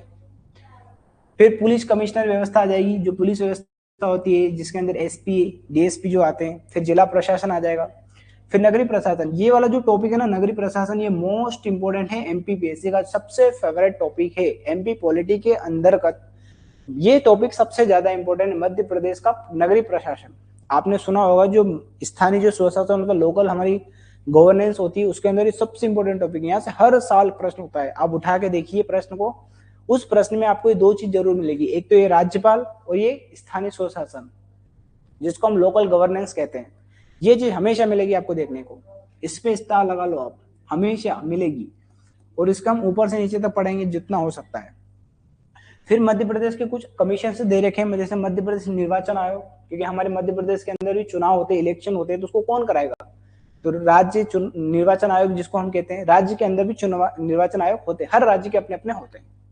फिर देखो एक है राज्य सूचना आयोग। राज्य सूचना आयोग का मतलब जैसे हम नागरिक हैं, हमें किसी भी विषय से संबंधित कोई सूचना चाहिए तो सूचना हमें मिले, ताकि सूचना मिलने से ही तो हमें पता चलेगा कि हमारे राज्य के अंदर किस चीज पे कितना पैसा खर्च हुआ है, कितना काम हुआ है। इसी को तो हम आरटीआई कहते हैं, राइट टू इन्फॉर्मेशन। सूचना प्राप्त करने का मेरा अधिकार है। क्यों अधिकार है, क्योंकि मैं इस राज्य का नागरिक हूँ, इस देश का मैं नागरिक हूँ, और इस देश का मैं नागरिक हूँ तो क्योंकि हमारे पैसे से सरकार चलती है। सीधी सी बात है, तो मुझे पता करने का अधिकार है कि मेरे पैसे से किस चीज का क्या हुआ। बात समझ में आ गई। और मध्य प्रदेश पहला राज्य है जिसने क्या कर रखा है, मध्य प्रदेश लोक सेवा प्रदाय अधिनियम 2010 लागू कराए। बहुत बड़ी बात है ये मध्य प्रदेश के लिए, बल्कि भारत के लिए सबसे बड़ी बात है। और मध्य प्रदेश लोक सेवा प्रदाय अधिनियम 2010, इसके कारण मध्य प्रदेश को एक स्कॉच अवार्ड भी मिला है, यूएन अवार्ड भी मिल रखा है मध्य प्रदेश को। इसीलिए मध्य प्रदेश आज इतना आगे क्यों आगे, क्योंकि मध्य प्रदेश की जो शासन व्यवस्था है वो नागरिक केंद्रित है, जन कल्याणकारी ज्यादा है। जो सरकार जितनी जन कल्याणकारी होगी, वहां के नागरिकों का कल्याण उतना अच्छा होगा, जितना अच्छा कल्याण होगा राज्य उतना समृद्ध होगा। ठीक है, बात याद रहेगी। ये सारे आयोग, फिर एक और आयोग हमारे पास है राज्य एससी आयोग। तो मध्य प्रदेश में लगभग जितने भी आयोग होंगे ना, हम सारे आयोग को पढ़ेंगे। इसमें जो नहीं भी दिए होंगे ना, वो भी हम पढ़ेंगे, ताकि हमारी दूसरी एग्जाम में हमें काम आए। ठीक है, बात याद रहेगी आपको। बहुत ही सिंपल सी चीज है ये। मध्य प्रदेश एससी आयोग भी दे रखा है आपको, एसटी आयोग भी दे रखा है, मध्य प्रदेश ओबीसी आयोग भी दे रखा है, मध्य प्रदेश वुमेन आयोग भी दे रखा है, महिला आयोग भी दे रखा है, सारे आयोग, मध्य प्रदेश चुनाव आयोग, मध्य प्रदेश निर्वाचन आयोग। अब देखो इसके अंदर कहीं ना कहीं मध्य प्रदेश वित्त आयोग नहीं दे रखा है, एमपी फाइनेंस कमीशन नहीं दे रखा है, वो भी हम पढ़ लेंगे। हो सकता है कि करंट अफेयर के नाम पे उससे क्वेश्चन पूछ ले आपसे। वैसे बहुत ही कम क्वेश्चन आते हैं मध्य प्रदेश वित्त आयोग से, और फिर भी हम पढ़ लेंगे। बात याद रहेगी जितने भी आयोग है। फिर एक सबसे इंपॉर्टेंट चीज याद रखना है कि मध्य प्रदेश के अंदर एक भारत का एक एक्ट है, मध्य प्रदेश का एक्ट नहीं है, भारत का एक एक्ट है, SC ST अनुसूचित जाति जनजाति अत्याचार निवारण अधिनियम 1989। पहले 2020 से पहले मध्य प्रदेश के अंदर ये SC ST एक्ट था ना, मैं बताऊं आपको, इस एक्ट से और एक और एक्ट, 3 एक्ट थे। एक था सिविल संरक्षण अधिनियम SC ST एक्ट, और एक था मानव अधिकार संरक्षण अधिनियम 1993। ये 3 एक्ट से ही मध्य प्रदेश कम से कम 15 से 20 क्वेश्चन पूछता था। सोचो आप, 100 क्वेश्चन में से सिर्फ 15 से 20 क्वेश्चन 3 एक्ट से पूछना कितनी बड़ी बात है, आप बताओ। अभी इसका वेटेज बहुत कम कर दिया एमपी ने, 1-2 क्वेश्चन यहाँ से आ जाते हैं। तो बहुत सिंपल क्वेश्चन आते हैं, जो मैं पढ़ाऊंगा 100% उसकी गारंटी दूंगा, उसके अंदर से आपका आएगा। तो एक तो क्या पढ़ना है आपको, SC ST एक्ट 1989, ये पढ़ना है आपको, SC ST एक्ट 1989। फिर एक एक्ट और याद करना है आपको, मध्य प्रदेश गोवध निषेध अधिनियम। मध्य प्रदेश के अंदर जो हमारी गोवंश होते हैं, गोवंश मतलब जिसके अंदर गाय और गाय के जो बच्चे होते हैं, जो भी इस कैटेगरी में होते हैं, उनका हम वध नहीं कर सकते। उसके लिए मध्य प्रदेश ने एक पूरा अधिनियम ही बना रखा है। तो उस अधिनियम में बहुत सिंपल से क्वेश्चन आते हैं, बहुत टफ टाइप क्वेश्चन, बहुत छोटा टॉपिक है मध्य प्रदेश गोवंश अधिनियम। बात याद रहेगी, ये हमें पढ़ना है। फिर एक और पढ़ना है हमें पेशा अधिनियम। पेशा अधिनियम को बोलते हैं कि हमारे जो पंचायती राज अधिनियम है, वो अनुसूचित क्षेत्रों तक हमने उसका क्या कर दिया, विस्तार कर दिया है। और वर्तमान में मध्य प्रदेश में इन्हें कब लागू करा था इसको, तो 15 नवंबर 2022 को। तो ये याद रखना है आपको डेट, क्योंकि किस डेट को लागू करा था, क्योंकि ये डेट हर एग्जाम में पूछ रहा है अभी वर्तमान में। बात याद रहेगी। तो सिंपल से एक्ट आपको याद रखना है। इंग्लिश में बता देता हूं आपको, ये रहा आपके पास इंग्लिश में पूरा सिलेबस हमारा। पार्ट ए के अंदर क्या दे रखा है, पॉलिटिक्स ऑफ मध्य प्रदेश। बात याद रहेगी। इसके अंदर सबसे पहले आपको क्या पढ़ना है, गवर्नर पढ़ना है, फिर हमारे चीफ मिनिस्टर पढ़ना है, चीफ मिनिस्टर के बाद क्या आता है, हमारा कैबिनेट आता है, फिर हमारी क्या आती है, विधानसभा। विधानसभा को हम लेजिस्लेटिव बोलते हैं। बात याद रहेगी, कोई दिक्कत कोई समस्या। फिर आएगा मध्य प्रदेश का high court, MP high court. फिर कौन आता है, हमारा लोकायुक्त। फिर यहाँ पे देखो, इसके बाद जो शासन व्यवस्था होती है उसको हम बोलते हैं स्टेट सेक्रेटरीट। फिर चीफ सेक्रेटरी आएगा, हमारा डिविजनल कमिश्नर आएगा, पुलिस आएगी, हमारी पुलिस कमिश्नर्स आएंगे। फिर डिस्ट्रिक्ट एडमिनिस्ट्रेशन आएगा, जिसके अंदर क्या आ जाएगा, अर्बन एडमिनिस्ट्रेशन आ जाएगा, लोकल सेल्फ गवर्नमेंट आ जाएगी। फिर पंचायती राज इंस्टीट्यूशन आ जाएगा। फिर जैसे मध्य प्रदेश के अंदर जितने भी आयोग है, वो सारे आयोग दे रखे, जैसे यहाँ पे दे रखा है स्टेट इलेक्शन कमीशन दे रखा है, फिर स्टेट इंफॉर्मेशन कमीशन दे रखा है, स्टेट शेड्यूल कास्ट कमीशन आपको दे रखा है। इसी प्रकार से आपको एसटी का दे रखा है, शेड्यूल ट्राइब वाला दे रखा है। इसी प्रकार से आपको बैकवर्ड ओबीसी आयोग भी दे रखा है, बैकवर्ड क्लासेस आयोग भी दे रखा है, वुमेन कमीशन भी दे रखा है। बात याद रहेगी। बहुत सिंपल से क्वेश्चन आपसे पूछेंगे। फिर ये दे रखा है यहाँ पे देखो, schedule caste and schedule tribe prevention of atrocity act 1989। ये बहुत इंपॉर्टेंट एक्ट है, इस एक्ट से क्वेश्चन आने की संभावना आपकी बहुत है। फिर देखो, एक पेशा एक्ट दे रखा है हमें। पेशा एक्ट कब बना था, ये 1996 में बना था। तो एमपी पॉलिटी के अंदर आपसे ये टॉपिक पूछेगा और बहुत सिंपल सिंपल से टॉपिक है, ठीक है। बढ़े आगे, ये सिलेबस है आपके सामने, इसी सिलेबस को हम पढ़ेंगे क्योंकि सिलेबस ही हमारा क्या है, माई बाप। फिर देखो यहाँ पे दे रखा है मध्य प्रदेश की अर्थव्यवस्था। अर्थव्यवस्था बहुत छोटा है इसीलिए इसको पॉलिटी के अंदर मर्ज कर दिया है। वैसे अर्थव्यवस्था अपने आप में एक सब्जेक्ट होता है, अर्थव्यवस्था अपने आप में बहुत बड़ा सब्जेक्ट है, पर मध्य प्रदेश में अर्थव्यवस्था बहुत छोटा है। क्यों बहुत छोटा है? क्योंकि इसका बहुत सारा टॉपिक तो ज्योग्राफी में कवर हो जाता है, थोड़ा बहुत जो बचता है वो आपका पॉलिटी में कवर हो जाता है। तो मध्य प्रदेश की अर्थव्यवस्था के अंदर पढ़ना है कि अर्थव्यवस्था क्या होती है। अर्थव्यवस्था के अंदर जैसे आपने सुना होगा 3 सेक्टर होते हैं जिसको हम प्राइमरी सेक्टर, सेकेंडरी सेक्टर और टर्शरी सेक्टर कहते हैं। यही पूछेगा कि किस सेक्टर का कितना कितना योगदान है हमारे जीडीपी के अंदर, परसेंट याद कर लेंगे। बात समझ में, प्राइमरी सेक्टर का कितना योगदान है, सेकेंडरी सेक्टर का कितना योगदान है, टर्शरी सेक्टर का कितना योगदान है, बस। और सबसे इंपॉर्टेंट जो है इस अर्थव्यवस्था, मध्य प्रदेश की अर्थव्यवस्था की जिसको बोलते हैं हम जान, वो है मध्य प्रदेश का बजट। क्या है? बजट। ये बजट हमारे लिए सबसे इंपॉर्टेंट है क्योंकि सबसे ज्यादा मध्य प्रदेश की अर्थव्यवस्था के अंदर कोई क्वेश्चन पूछेगा तो बजट से संबंधित क्वेश्चन पूछेगा, और इसी बजट से रिलेटेड है हमारी इकोनॉमिक सर्वे। तो जो इकोनॉमिक सर्वे हमारा 2024-25 वो पढ़ेंगे हम, इसको हम बोलते हैं आर्थिक समीक्षा। बहुत ही ज्यादा इंपॉर्टेंट है आर्थिक समीक्षा। मैं बताऊंगा आपको इस आर्थिक समीक्षा के अंदर क्या दिया है और क्या क्या क्वेश्चन पूछे जा रहे हैं अभी तक की एग्जाम में। बात याद रहेगी, सिंपल सा कंसेप्ट है, सिंपल सी चीज है, सिंपल सी बात है आपके लिए। फिर देखो मध्य प्रदेश की अर्थव्यवस्था में दे रखा है, देखो कृषि, ग्रामीण विकास, क्या स्थिति है हमारे ग्रामीणों की, क्या हमारे जो मध्य प्रदेश के जो ग्रामीण क्षेत्र है क्या वहाँ पे गरीबी कम हुई कि नहीं, स्कूल की व्यवस्था कैसी है, हेल्थ व्यवस्था कैसी है, बिल्कुल यही सीधी सिंपल सी बात पूछेगा। इसी अर्थव्यवस्था के अंदर एक और चीज आती है जिसको बोलते हैं एसडीजी। क्या आएगा? एसडीजी, जिसको बोलते हैं सस्टेनेबल डेवलपमेंट गोल्स। बहुत इंपॉर्टेंट है, मोस्ट इंपॉर्टेंट है। आजकल मध्य प्रदेश में सबसे ज्यादा ये एसडीजी ही पूछ रहा है क्योंकि आपको पता होना चाहिए जो एसडीजी है इनको हमें 2030 तक प्राप्त करना है। ये एसडीजी कितने हैं हमारे पास? 17। और कब तक प्राप्त करना हमने? 2030 तक। अब आप खुद बताओ, 2025 खत्म हो गया, 2026 आने वाला है। तो सुनो, अब इसी चीज की तो चर्चा होगी, हमने कितने एसडीजी को प्राप्त करने के लिए हमने क्या काम करा है, क्या कार्य हम कर रहे हैं। बात समझ में आ रहा है? बहुत सिंपल सा है। फिर यही देखा मध्य प्रदेश में उद्योग, आधारभूत ढांचा, और वर्तमान में मध्य प्रदेश ने, आपको पता होगा 2025 को मध्य प्रदेश ने उद्योग वर्ष घोषित करा है। तो कितना इंपॉर्टेंट हमारे लिए, मध्य प्रदेश ने 18 नीतियां लागू करी है उद्योग से संबंधित। सोच सकते हो 18 नीतियां, कितनी नीतियां बनाई? 18। जितनी मध्य प्रदेश इतिहास में नहीं बनी उतनी तो 2025 में नीतियां बना दी है उद्योग के विकास के लिए। मध्य प्रदेश उद्योग संवर्धन नीति, मध्य प्रदेश पर्यटन विकास नीति, मध्य प्रदेश फिल्म नीति, ऐसी 18 नीतियां बनाई। सोच रहे हो, मध्य प्रदेश परिवहन नीति, हर प्रकार की 18 नीतियां। सोच रहे हो आप, क्यों? इसीलिए बनाई हमने नीतियां ताकि वर्तमान समय की स्थितियों के अनुसार हम अपने मध्य प्रदेश का विकास कर सके, मध्य प्रदेश की प्रगति को बढ़ावा दे सके। बात याद रहेगी। फिर देखो मध्य प्रदेश यही दे रखा है, शिक्षा, स्वास्थ्य, कौशल विकास की क्या स्थितियां रही है। तो बस ये सारी चीज आपकी एसडीजी के अंदर कवर हो जाएगी। एसडीजी हमारे लिए बहुत इंपॉर्टेंट है। फिर देखो सतत विकास लक्ष्य, ये स्टार बना लो इसके ऊपर, मोस्ट इंपोर्टेंट है आपके लिए सतत विकास लक्ष्य। फिर इसके अंदर एक और आता है मल्टी पॉवर्टी इंडेक्स, बहुआयामी गरीबी सूचकांक। बहुत इंपॉर्टेंट है आजकल ये। पहले क्या होता था, पहले गरीबी के अंदर आपने सुना होगा बचपन में अपने के रोटी कपड़ा और मकान, पहले हम यही बोलते थे कि ये मिल जाए बस। बात होती थी पहले हमारे देश में, जब जैसे 2011 की जब जनगणना आई थी उसके अंदर हम गरीब उसी को मानते थे, बीपीएल बिलो पॉवर्टी लाइन हम उसी को मानते थे जिसके पास क्या ना हो, रोटी कपड़ा और मकान। ये व्यक्ति की सबसे प्राथमिक जरूरत है। एक व्यक्ति को खाना सबसे पहले चाहिए, खाने के बिना वो कितना जीवित रहेगा। रोटी के बाद उसको चाहिए कपड़ा, और जब रोटी मिल जाएगी, कपड़ा मिल जाए, फिर उसके बाद चाहिए घर। पर वर्तमान के अंदर ये कहते हैं कि सफिशिएंट नहीं है, क्योंकि रोटी कपड़ा मकान तो आज हर किसी के पास है। बात समझेंगे।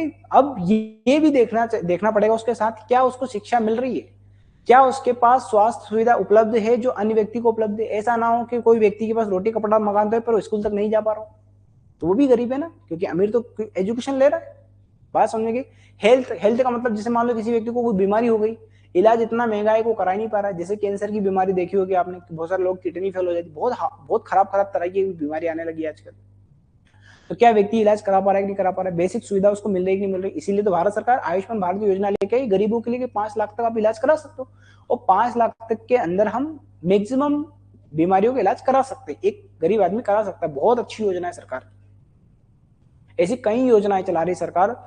किसके लिए? लोगों की हेल्थ के लिए। जैसे आपने वर्तमान में देखा होगा आंगनवाड़ियों के माध्यम से सरकार जो गर्भवती महिला होती है उनके बहुत सारी प्रकार की दवाइयां देती फ्री ऑफ कॉस्ट। जो आप मेडिकल से लेके आओगे तो आपको हजारों रुपए की पड़ेगी, सरकार हर महीने लाखों महिलाओं को फ्री ऑफ कॉस्ट दवाई देती है। जैसे आपने सुना होगा iron, folic acid, vitamin, multivitamin इनकी गोलियां फ्री ऑफ कॉस्ट बांधती है सरकार, फ्री ऑफ कॉस्ट उनकी जांच करवाती है।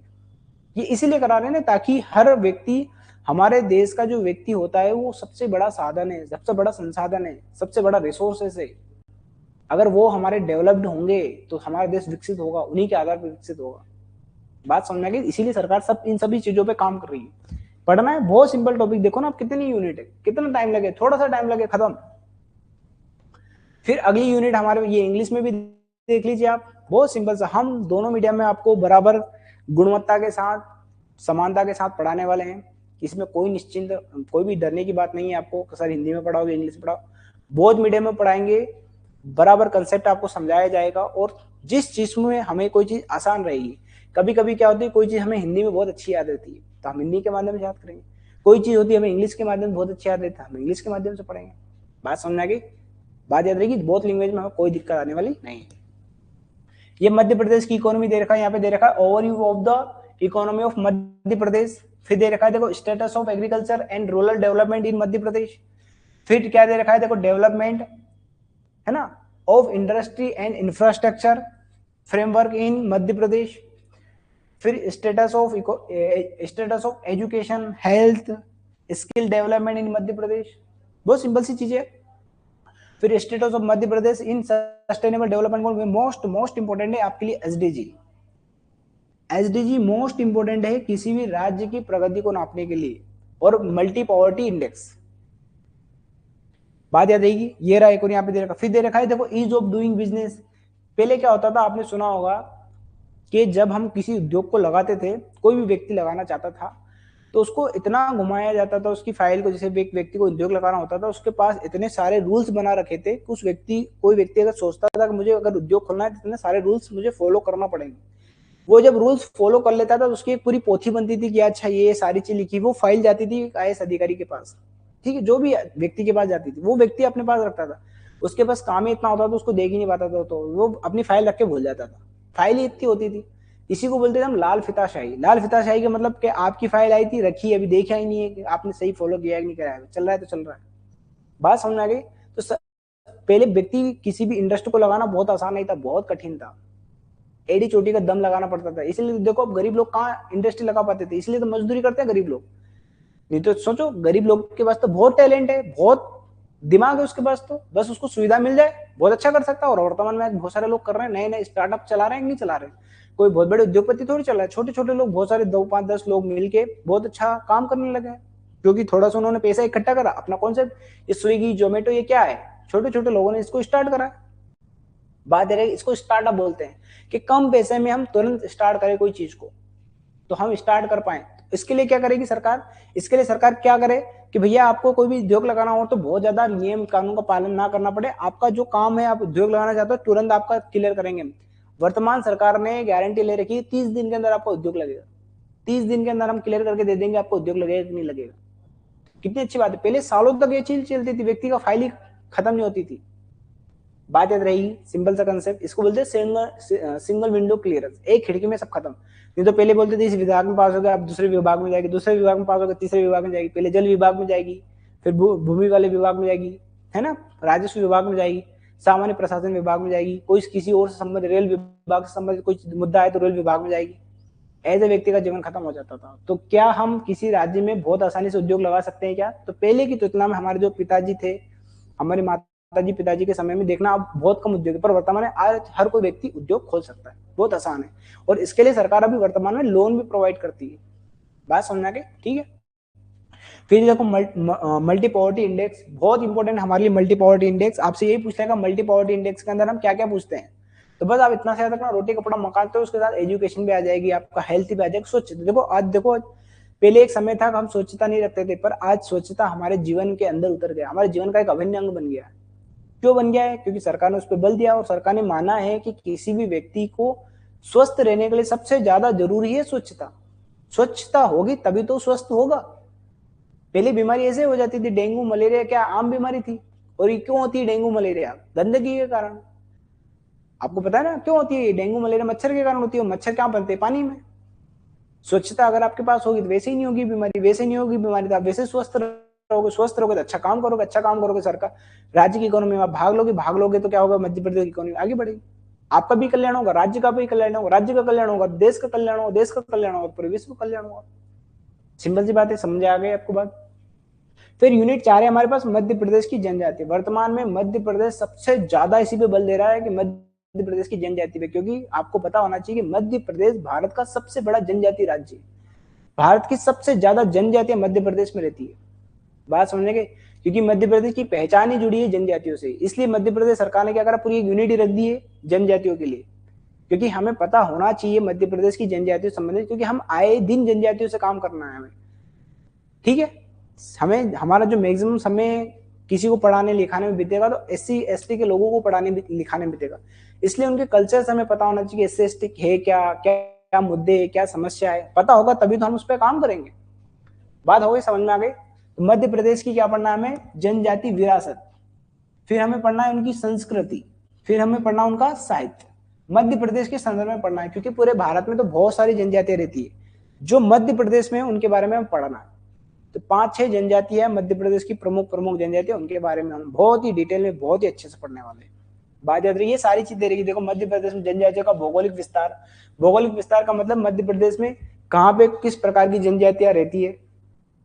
बात आ गई समझ में, कहाँ पे कौन सी जनजाति रहती है। वैसे अगर भूगोल के संदर्भ में आप किसी भी चीज को आप पढ़ोगे ना तो आपको चीजें पढ़ना बहुत आसान होगी, क्योंकि भूगोल एक मोस्ट इंपोर्टेंट साइंटिफिक सब्जेक्ट है। भूगोल को अगर आपने पढ़ लिया तो आधी जंग तो वैसे ही जीत लोगे आप। ठीक है, फिर देखो मध्य प्रदेश की प्रमुख जनजातियां, विशेष पिछड़ी जनजाति, यहाँ से बहुत ज्यादा क्वेश्चन पूछने लगा है एमपीपीएससी विशेष पिछड़ी जनजातियों से संबंधित। क्यों? क्योंकि इन्हीं के डेवलपमेंट के लिए तो हमें काम करना है, तो हमें पता होना चाहिए हमारे मध्य प्रदेश की सबसे ज्यादा पिछड़ी जनजाति कौन सी है। जैसे आपको पता होगा बेगा, भारिया और सहरिया, ये 3 जनजातियां मध्य प्रदेश की, जिसको मध्य प्रदेश सरकार ने, भारत सरकार ने क्या कर रखा है, विशेष पिछड़ी जनजाति घोषित कर रखा है। यही पूछ लेगा। पर अभी वर्तमान में एमपीपीएससी का कई पेपर देखो उसमें यही पूछता है कि मध्य प्रदेश की कौन सी जनजाति है जिनको पिछड़ी जनजाति में घोषित किया गया है। 3 जनजाति बताओ, दिन भर यही क्वेश्चन पूछता है वो। फिर देखो मध्य प्रदेश की जनजाति संस्कृति, जनजाति संस्कृति के अंदर बहुत सारी चीजें आ जाती है मध्य प्रदेश की परंपराएं, विशिष्ट कलाएं, त्योहार, उत्सव, भाषा, बोली, साहित्य, ये सारी चीज आ जाती है इसके अंदर। फिर देखो मध्य प्रदेश की जनजातियों का भारत के स्वतंत्र आंदोलन में योगदान, मोस्ट इंपोर्टेंट है ये कि मध्य प्रदेश की जनजाति जो व्यक्तित्व थे, जो व्यक्ति थे, उन्होंने मध्य प्रदेश को स्वतंत्र आंदोलन में क्या योगदान दिया। जैसे आपने सुना होगा टंटिया मामा का नाम, टंटिया भील का नाम, खाजा नायक का नाम। बात समझे, ये सब जनजाति व्यक्तित्व थे। आपने सुना होगा अहिल्याबाई देवी, रानी दुर्गावती, अवंतीबाई का नाम, इन अवंतीबाई लोधी, इन सब का नाम सुना होगा आपने, क्योंकि मध्य प्रदेश की क्या है, जनजाति व्यक्ति जिन्होंने बढ़ चढ़ के मध्य प्रदेश स्वतंत्रता में भाग लिया है।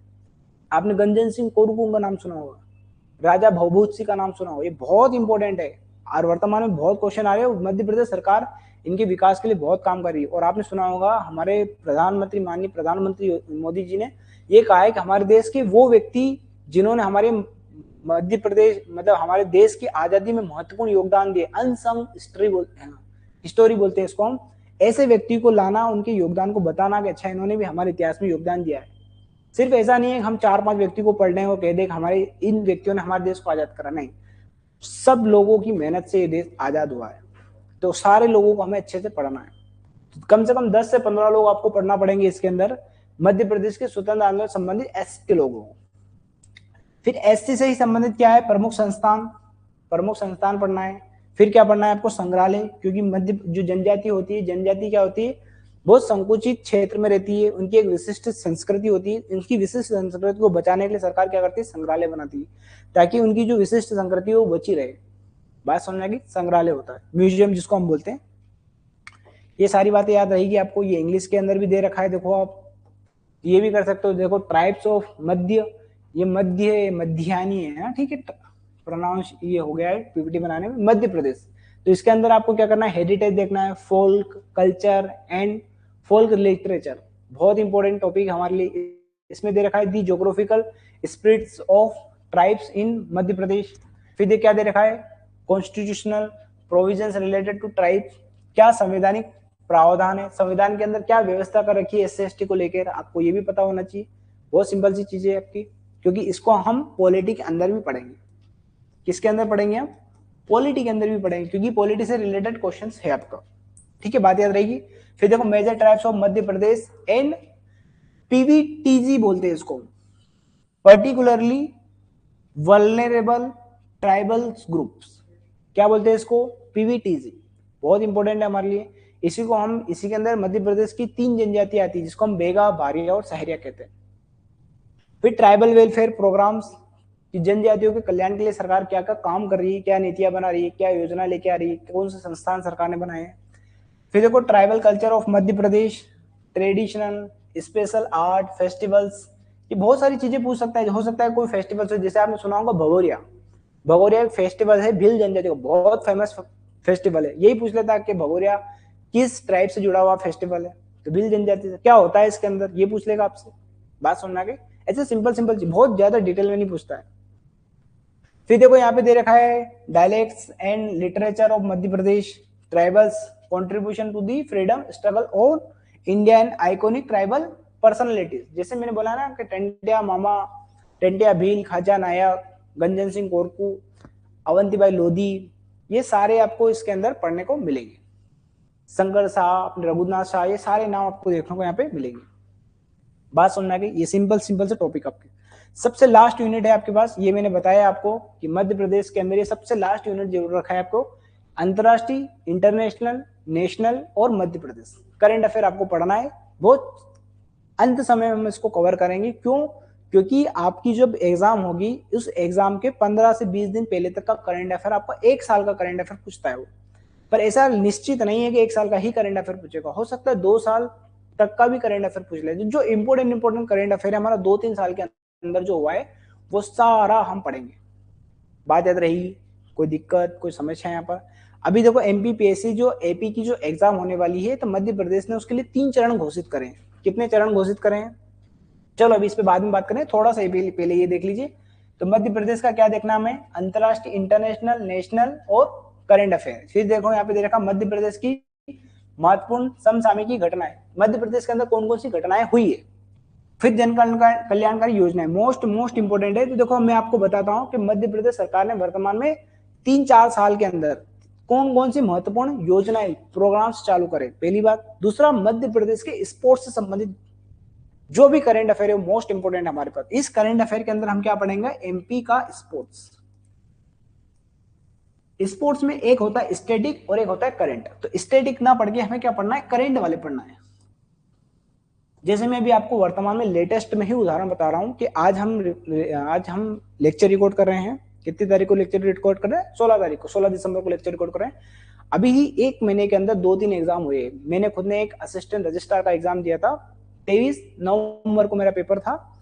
और आप खुद बताओ 4-5 तारीख को हमारा मैच हुआ था Madhya Pradesh women, Indians women's का क्या हुआ था? वर्ल्ड कप हुआ था, जिसके अंदर इंडियन वुमेन्स ने क्या जीता है? वर्ल्ड कप जीता है। ठीक है, उसके अंदर मध्य प्रदेश की एकमात्र खिलाड़ी थी, कौन थी? क्रांति गौड़। इस क्रांति गौड़ से संबंधित अभी वर्तमान में 2 एग्जाम हुए, दोनों एग्जाम में क्वेश्चन पूछ लिया है। तो कितना इंपॉर्टेंट करंट अफेयर है। तो करंट अफेयर के नाम पे क्या आता है? मध्य प्रदेश का स्पोर्ट्स। बात समझ में आ गई? इसी प्रकार से जो ऐसे स्पोर्ट्स जो नेशनल, इंटरनेशनल स्तर पे खेले जा रहे हैं, उसमें मध्य प्रदेश के कौन से खिलाड़ियों ने भाग लिया है? कौन से खिलाड़ी ने भाग लिया है? पहली बात, उस खिलाड़ी का संबंध किस जिले से? दूसरा, किस फील्ड से, किस क्षेत्र में? कोई क्रिकेटर हो सकता है, कोई फुटबॉलर हो सकता है, कोई हॉकी वाला हो सकता है, कोई बैडमिंटन वाला हो सकता है, कोई टेबल टेनिस वाला हो सकता है, कोई स्विमिंग वाला हो सकता है, कोई तीरंदाजी वाला हो सकता है। ऐसी बहुत सारी फील्ड होती है स्पोर्ट्स के अंदर, उससे रिलेटेड नाम पूछना है। बात याद रहेगी? जैसे मैं आपसे पूछूं कि ऐश्वर्य प्रताप सिंह का संबंध किस खेल से? आप कमेंट करके बताना मुझे। रूबीना फ्रांसिस का संबंध किस खेल से? आप देखना, इनके क्वेश्चन हर साल पूछ रहा है, हर साल बन रहे हैं इनके क्वेश्चंस। ये बात याद रहेगी। फिर देखो मध्य प्रदेश के चर्चित व्यक्तित्व, मध्य प्रदेश के अंदर कुछ चर्चित व्यक्तित्व होते हैं। अब मध्य प्रदेश के अंदर चर्चित व्यक्तित्व क्यों होते हैं? जो बहुत ज्यादा फेमस हो जाए। बहुत ज्यादा फेमस कौन हो जाए? जैसे भारत सरकार, जिनको आपने सुना हो भारत रत्न अवार्ड दिया गया हो, पद्मश्री दिया गया हो, पद्म भूषण, पद्म विभूषण। तो भारत सरकार जिनको पद्म भूषण, विभूषण, पद्मश्री, भारत रत्न, ये से अवार्ड जब देती है सरकार, तो सीधी सी बात है मध्य प्रदेश के क्या होंगे? चर्चित व्यक्तित्व होंगे। कुछ करा होगा उन्होंने अपने पूरे जीवन में, तभी तो मिलता है। भारत रत्न हर किसी को थोड़ी मिलता है। पद्मश्री हर किसी को थोड़ी मिलता है, पद्म विभूषण हर किसी को थोड़ी मिलता है, पद्म विभूषण हर किसी को थोड़ी मिलता है। पूरा जीवन खपाना पड़ता है, कम से कम 50-60 साल तक आपने कोई सेवा दी हो, तब हो सकता है आप बहुत अच्छा काम करो शिक्षा के क्षेत्र में, आपको पद्मश्री मिले। ऐसा काम करना पड़ेगा, सीधी सी बात है, तो आप भी मध्य प्रदेश के चर्चित व्यक्तित्व बन जाएंगे, बात याद रहेगी। फिर मध्य प्रदेश के महत्वपूर्ण स्थान, कोई स्थान जिसपे से रिलेटेड कोई बहुत बड़ी घटना हुई, जैसे मध्य प्रदेश में G20 की बैठक हुई थी पिछले साल, वो पूछ लेगा कि कहाँ कहाँ पे बैठक हुई थी, सीधी सी बात है। जैसे मध्य प्रदेश में खजुराहो हम महोत्सव का आयोजन करते हैं, खजुराहो शास्त्रीय नृत्य का आयोजन करते हैं। मध्य प्रदेश का सबसे बड़ा क्या है, शास्त्रीय नृत्य। तो पूछ सकता है कि कहाँ पे होता, किस जिले में, खजुराहो। बात समझे, बहुत सिंपल। अभी वर्तमान में हमारे मध्य प्रदेश में मुख्यमंत्री ने 7 रीजनल कॉन्फ्रेंस की अलग अलग क्षेत्रों में, ताकि हम क्या करें, ज्यादा से ज्यादा इन्वेस्टमेंट बुला के ज्यादा से ज्यादा उद्योगों को हम प्रोत्साहित कर पाए। तो किन किन क्षेत्रों में हमने क्या करी थी, रीजनल कॉन्क्लेव करी है उद्योगों के विकास के लिए। तो क्षेत्र के नाम पूछ सकता है, बहुत सिंपल से क्वेश्चन आते हैं, पर हमने क्या कर रखा, उसको कठिन बना रखा है। ये करंट अफेयर हो गया आपका, बिल्कुल सिंपल सा। इसी करंट अफेयर के अंदर आपसे पूछता है ICT, इसको बोलते हैं हम इंफॉर्मेशन एवं कम्युनिकेशन टेक्नोलॉजी। इसी का बेसिक नाम हम देसी आम भाषा में इसी को बोलते हैं कंप्यूटर। बात समझ में आ गई। तो आपसे कंप्यूटर पूछेगा, और वर्तमान में इस कंप्यूटर से रिलेटेड क्या है, हमारा ई-गवर्नेंस। आपने देखा होगा हम सारी चीज आजकल क्या करते हैं, ऑनलाइन करते हैं। आपको एग्जाम का फॉर्म भरना है ऑनलाइन, कुछ भी करना आपको ऑनलाइन। बात समझ आ गई, ये बात याद रहेगी। तो इसी को हम ई-गवर्नेंस कहते हैं। आजकल एक और चीज भी होती है, ई कॉमर्स भी होता है, पर हमारे सिलेबस में यहाँ पे नहीं जोड़ रखा, पर फिर भी हम पढ़ेंगे कि ई कॉमर्स क्या होता है। बहुत सिंपल, जैसे आज हम फ्लिपकार्ट से कोई चीज मंगा रहे हैं, अमेजन से कोई चीज मंगा रहे हैं, स्विगी जोमेटो, ये क्या है, ई कॉमर्स कंपनी है। तो है, इनसे हम चीजें क्या कर रहे हैं, खरीद रहे हैं, बेच रहे हैं। ये ई कॉमर्स चीज हो गई, ये भी हम पढ़ेंगे। जो हमारे सिलेबस में नहीं भी दिया है, थोड़े से कोई टॉपिक जो बहुत इंपॉर्टेंट होते हैं, क्योंकि कभी कभी करंट अफेयर में पूछ लेता है वो। बात समझ आ गई। तो यहाँ पे आप एक चीज याद रखना, ई कॉमर्स वाली, ई कॉमर्स भी हम पढ़ेंगे यहाँ पे, ठीक है। यही होता है एक्सपीरियंस, इसी को बोलते हैं, इसीलिए टीचर की जरूरत है आप लोगों को। फिर देखो वर्तमान में सबसे ज्यादा इंपॉर्टेंट जिसको हम AI बोलते हैं, आर्टिफिशियल इंटेलिजेंस। जैसे आपने सुना हो चाइना के अंदर बिना ड्राइवर के कार चलती है। तो बिना ड्राइवर के कार कैसे चल रही है, क्योंकि वो जो मशीन है, जो गाड़ी है, उसके अंदर हमने बुद्धि दे दी। जो बुद्धि हमारे पास थी पहले हम बोलते थे हम मनुष्य अन्य प्राणियों से क्यों अलग है। तो हाथ पैर तो हमारे पास भी, नाक आंख कान तो हमारे पास भी, जानवरों के पास भी है। हम जानवरों से अलग क्यों थे, इसलिए अलग थे क्योंकि हमारे पास थी बुद्धि। और आज ये जो बुद्धि है मशीन के अंदर डाल दी, इसलिए आपने सुना होगा मशीन हमसे ज्यादा इंटेलिजेंट है। आप खुद सोचो ना, एक मशीन हमसे ज्यादा फैक्ट याद रखी। मैं कोई बात पढ़ूंगा, हो सकता है 2 4 4 6 दिन बाद भूल जाऊं बात में, पर मशीन नहीं भूलेगी। उसके अंदर कोई चीज आपने डाल दी, वो हमेशा याद रहेगी उसको। बात याद रही है आपको। मैं कोई कैलकुलेशन करूंगा, बहुत मालूम है 3-4 डिजिट की कैलकुलेशन हो जाएगी, हो सकता है मुझे 2-3 मिनट लग जाए उसको सोल्व करने में, पर कंप्यूटर 1 सेकंड के अंदर करके दे देगा आपको। तो सुनो, आज हम जिस चीज को हम कहते थे कि मानव अन्य जीवों से अलग क्यों है, क्योंकि अपने दिमाग के कारण, वही दिमाग हमने आज मशीन के अंदर दे दिया है। आपने अपने व्हाट्सएप के अंदर भी देखा होगा, कोई चीज हम टाइप करते तो पहले ही लिखा आ जाता है कि आप क्या टाइप करने वाला। जैसे आप ब्रदर को ब्रो लिखते हो, तुरंत लिखा हुआ आ जाता है ब्रो, टिक करोगे ब्रदर लिखा जाएगा। बात समझे, यही तो आर्टिफिशियल इंटेलिजेंस। परीक्षा है, इसका छोटा रूप है, बहुत छोटा रूप, इसका एडवांस रूप नहीं देखा आपने। जैसे आपने नाम सुना होगा सोफिया। सोफिया एक रोबोट है, वो मनुष्य की तरह बात करते हैं। आप उससे कुछ भी पूछो, कुछ भी जवाब देगी, आपको मनुष्य की तरह जवाब देगी। तो ये क्या है, आर्टिफिशियल रोबोट। इसके अंदर यही चीज यूज की जाती है, आर्टिफिशियल इंटेलिजेंस। आर्टिफिशियल का मतलब था कृत्रिम, जो हमने बनाई है। हम क्या है, हम प्राकृतिक है। हमें किसने बनाया, प्रकृति ने हमें बनाया। हमारा जो दिमाग आया है, हमने नहीं बनाया, किसने दिया है, प्रकृति ने। पर ये जो दिमाग का जो फंक्शन करने का तरीका था, हमारे साइंटिस्टों ने दिमाग का फंक्शन करने का जो तरीका था, वही तरीका किसके अंदर डाल दिया, मशीन के अंदर। एल्गोरिथम बना दिया है कि हम जैसे सीखते हैं, इसी प्रकार से मशीन भी सीख सके। इसी को आर्टिफिशियल इंटेलिजेंस बोलते हैं।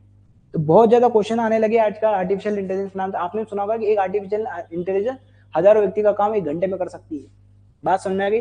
इसी को बोलते हैं मशीन लर्निंग, क्योंकि मशीन क्या कर रही है, सीख रही है ना। अब ऐसा नहीं होता है मशीन को बचपन से कोई मशीन बनाई तो सब सीख गए, वो नहीं। हम जैसे सीखते हैं ना, जैसे एक बच्चा होता है, बच्चों को क्या सारी चीज पता होती नहीं, धीरे धीरे उसके मम्मी पापा कुछ ना कुछ सिखाते हैं, फिर वो स्कूल जाता है तो स्कूल के अंदर उसको कुछ सिखाते हैं। बात समझ में आ गई, धीरे धीरे सीखता है। इसी प्रकार से मशीन भी सीखेगी, इसी को बोलते हैं मशीन लर्निंग। और मशीन लर्निंग सीख रहे, इसी को बोलते हैं डीप लर्निंग। बात समझ आ गई। इसी के अंदर आता है क्लाउड कंप्यूटिंग। क्लाउड कंप्यूटिंग का बहुत सिंपल उदाहरण सुना होगा। आजकल हम जो काम करते हैं, जैसे आपने कैनवा का अगर यूज करा होगा, तो ये क्या है, क्लाउड कंप्यूटिंग। वहां पे जो भी काम करोगे ना आप सब कुछ क्लाउड के अंदर सेव रहता है। कभी भी आप जीवन में कभी भी चाहोगे ना, जो चीज आपने बनाई ना, उठा सकते हो वहां से, क्योंकि वो क्लाउड में सेव है। इसी प्रकार से आपने सुना होगा माइक्रोसॉफ्ट का 365 डिग्री। 365 डिग्री क्या है, क्लाउड कंप्यूटिंग है। इसके अंदर कोई भी काम करोगे ना, आपका लैपटॉप टूट जाएगा, फुट जाएगा, कुछ भी हो जाए, उसके अंदर डाटा सेव है। जैसे आपने ईमेल आईडी डाले, अपना पासवर्ड डाला, आपने इंस्टॉल करा, आपका तुरंत सारा डाटा आ जाएगा। इसी को क्लाउड कंप्यूटिंग बोलते हैं हम। फिर देखो internet of thing. Internet of thing का मतलब जैसे आपने एलेक्सा का नाम सुना होगा कि हम कुछ भी बोलते हैं एलेक्सा गाना लगा दो, ये क्या है, इंटरनेट ऑफ थिंग, कि हम जो बोल रहे हैं वो मशीन करने लगी। ये क्या है, आईओटी का उदाहरण। ये सिंपल सिंपल उदाहरण है, थोड़े टाइम बाद बहुत एडवांस रूप में आएंगे, पर भी बेसिक से चीजें हमारे पास है। ठीक है, आप ये इंग्लिश में भी देख लीजिए, सारी चीजें बहुत सिंपल सा दे रखा है। Important contemporary event, important contemporary क्यों दे रखा है, क्योंकि करंट अफेयर तो बहुत सारा होता है, पर 2-3 साल पुराना जो करंट अफेयर होता है वो जीके बन जाता है। बात समझ में आ गई। जीके है जिसको हम जीएस बोलते हैं। वर्तमान में पूछेगा हमसे वर्तमान के अंदर हमारा क्या चल रहा है, बात समझ में आ गई। ये मध्य प्रदेश में एक तो इंटरनेशनल पूछेगा, नेशनल पूछेगा, एक मध्य प्रदेश का आपसे पूछेगा। और इसी के अंदर दे रखा है हमें आईसीटी। आईसीटी मतलब कंप्यूटर। कंप्यूटर से रिलेटेड वर्तमान में जो करंट अफेयर है वो क्या है, एक तो एआई है, एक क्या है रोबोटिक्स है, रोबोटिक्स के बाद एक क्या है आईओटी। ये तीन चीज हमारे लिए बहुत इंपॉर्टेंट, एक है मशीन लर्निंग। ये 3-4 चीज कंप्यूटर के करंट अफेयर है। ये 3-4 चीज हम कंप्यूटर का करंट अफेयर पढ़ लेंगे, हमारी ये यूनिट हो जाए। बहुत शानदार, बहुत अच्छी यूनिट है, बहुत नंबर देती है, ज्यादा कठिन नहीं है, बहुत सिंपल है। पर इसको तब कर सकते हो आप जिस व्यक्ति ने 3-4 साल का करंट अफेयर पढ़ा हो और वो बता सके आपको कि एमपीपीएससी क्या पूछता है और क्या पूछेगा। जितनी मेहनत आप खुद करोगे उससे 10% मेहनत में हम उससे ज्यादा मेहनत आपको करवा देंगे। बात याद रहेगी आपको, सिंपल सा कंसेप्ट है। तो अंत समय में मैं आपको यही कहूंगा कि कोई भी एग्जाम है, कोई सी भी एग्जाम है, अभी हम एपी की बात कर रहे हैं, असिस्टेंट प्रोफेसर की बात कर रहे हैं, और हमारा टारगेट है 2026। अब 2026 के अंदर एमपीपीएससी ने अपना जो कैलेंडर जारी करा उसके अंदर बोला है कि 3 चरण दिए उसने। पहला चरण का मतलब ये होता है कि इसके अंदर कुछ 4-5 सब्जेक्ट को एग्जाम कराएगा। ये जो एग्जाम दे रखा है, ये दे रखा है 12 जुलाई को। कब होगी आपकी एपी की एग्जाम, 12 जुलाई को। तो हम अभी से पढ़ेंगे, हमारे पास बहुत टाइम है, तो अभी से हम पहले थ्योरी को अच्छे से पढ़ेंगे, फिर हम उसके एमसीक्यूज लगाएंगे, हम उसकी पीवाईक्यू करेंगे, और कुछ इंपॉर्टेंट चीज जो हमें लगती है कि जो एग्जाम में आ सकती है वो करेंगे। आज से करेंगे तो हमें बाद में उसका लाभ मिलेगा। अंत समय में कोई संचय का अभी तो बहुत टाइम है। ये जुलाई कब आ जाएगी आपको भी पता नहीं चलेगी। आप खुद सोचो कि 2025 खत्म होने वाला है। जब 2025 आया था, आप याद करो, आपको ऐसा लग रहा होगा अभी तो 2025 पूरा है। आज सोचो लोगों के पास 2025 खत्म होने, उनको लग रहा है ऐसा कि अभी तो आज भी तो आया था 2025। फिर इसका दूसरा चरण है, इसका दूसरा चरण जो है वो अगस्त में। दूसरे चरण के अंदर कुछ एग्जाम लेगा, दूसरा चरण कब आएगा इसका, अगस्त में, 2 अगस्त को है। और फिर है इसका तीसरा चरण। 3 चरणों में एमपीपीएससी इसकी क्या कराएगा, एग्जाम करा लेगा। क्योंकि एमपीपीएससी के बाद में क्या होता है, बहुत सारे सब्जेक्ट होते हैं, कम से कम 18 से 20 सब्जेक्ट होते हैं जिसके अंदर एपी करवाता है एमपीपीएससी। तो 18 से 20 सब्जेक्ट का एक ही दिन एग्जाम कराना कठिन काम थोड़ा सा। तो वो सब्जेक्ट को अलग अलग भागों में बांट देगा कि 4-5 सब्जेक्ट को लेकर पहले एग्जाम करा दी, फिर 4-5-6 सब्जेक्ट को, एक जैसे सब्जेक्ट को लेकर अलग एग्जाम करा दी, फिर 4-5 सब्जेक्ट को लेकर अलग एपी करा दी। तो तीसरे चरण क्या होगा, ये अगस्त के लास्ट में होगा। तो हमारे पास जुलाई और अगस्त वाला महीना है, हम तो यही सोचे ना हमारे पास अप्रैल तक महीना है, अप्रैल मई तक, क्योंकि एक महीना आपको रिवीजन के लिए चाहिए। कब हमारा समय खत्म हो जाएगा हमें पता नहीं चलेगा। तो हमारे पास टारगेट है, हमारे सामने क्या टारगेट है हमारे पास, जुलाई, कि जुलाई में हमें एग्जाम देना है। तो उसके कम से कम 1 से 1.5 महीने पहले हमारा पूरा सिलेबस खत्म हो जाए, सारी चीज खत्म हो जाए, ताकि अंत समय हम सिर्फ रिवीजन करें। हमारा टारगेट है एमपी जीके वाला जो पोर्शन है, जो पेपर फर्स्ट है आपका, ये पेपर फर्स्ट जो है एमपी जीएस जिसको बोल रहे हैं, मध्य प्रदेश जनरल स्टडी जिसको बोल रहे हैं, इसके अंदर आपसे कितने क्वेश्चन पूछेगा वो, 50 क्वेश्चंस। और मैं बता रहा हूं आपको, ईमानदारी से बता रहा हूं, मेरा 10 साल का एक्सपीरियंस है एमपीपीएससी का। आप 45 क्वेश्चन बहुत आसानी से कर सकते हो, आंख मीच के। 4-5 क्वेश्चन ऐसे आते हैं जिसको ना करा जाए तो अच्छा है। पर कुछ बच्चे क्या होते हैं, मैं बताता हूं ना, दुनिया में जो आपके पास होता है ना आदमी को, उसकी वैल्यू नहीं होती है। आदमी उसके पीछे भगता है जो उसके पास नहीं होता है। और इस 5 क्वेश्चन के पीछे, सिर्फ इस 5 क्वेश्चन के पीछे, कितने क्वेश्चन के पीछे, 5 क्वेश्चन के पीछे जितनी मेहनत आप 45 क्वेश्चन सही करने में लगाओगे ना, उससे ज्यादा मेहनत इन क्वेश्चन को सही करने में लगाओ, फिर भी गलत करके आ जाओ। तो हम क्या करेंगे, हम हमारा टारगेट होना चाहिए, हम 45 क्वेश्चन को क्या करते हैं, सही कर दो। बड़ा आसान है 45 क्वेश्चन को सही करना। और आप खुद सोचो 45 क्वेश्चन सही कर दिया हमें, मतलब 90% नंबर ले आए। सोचो ना 45 क्वेश्चन का मतलब क्या होगा, 90%। और 90% नंबर लाना एपी में बहुत बड़ी बात होती है। आप अपने सब्जेक्ट में लेके आओ, पता चलेगा। बहुत सिंपल सी यूनिट होने वाली है, सिंपल सी बात है। तो देखो मैं आपको यही बताना चाह रहा हूं कि किसी भी सब्जेक्ट को अगर आपको क्रैक करना है, किसी भी सब्जेक्ट को आपको क्रैक करना है, मान लो मुझे पेपर फर्स्ट को अच्छे नंबर लाना है, कितने नंबर, हमारा टारगेट है 45 क्वेश्चन को सही करना। जब क्रैक करना है आपको, मान लो पेपर फर्स्ट आपको क्रैक करना है, तो सबसे पहला, अगर हमारा कोई हमें कोई रास्ता बताने वाला है, हमारा कोई माई बाप है, वो है हमारा सिलेबस। कौन है? सिलेबस। तो सबसे पहले हमें क्या होना चाहिए? याद सिलेबस होना चाहिए। और मैंने बता दिया पेपर फर्स्ट का सिलेबस जो है उसके अंदर कितनी यूनिट है बच्चों? 5। और उन्हीं 5 यूनिट का मैंने सारों का डिटेल बता रखा है कि क्या एमपीपीएससी पूछना चाहता है। बहुत बड़ी चीज नहीं है, अभी बताइए आपको मैंने। कोई समस्या, कोई दिक्कत? ठीक है, आवाज आ रही है ना आप लोगों को? कोई दिक्कत समस्या तो नहीं है? चलो ठीक है, मैंने देख लिया सिलेबस। अब देखो सिलेबस तो देख लिया मुझे, पर मुझे ये नहीं पता चल पाएगा कि एमपीपीएससी जो क्वेश्चन पूछ रहा है कठिन पूछ रहा है कि सरल पूछ रहा है कि बहुत डिफिकल्ट पूछ रहा है। तो ये पता करते हैं, ये पता चलता है हमें पीवाईक्यू से, जो पिछले साल के जो क्वेश्चन पेपर आ गए हैं उनसे आता है।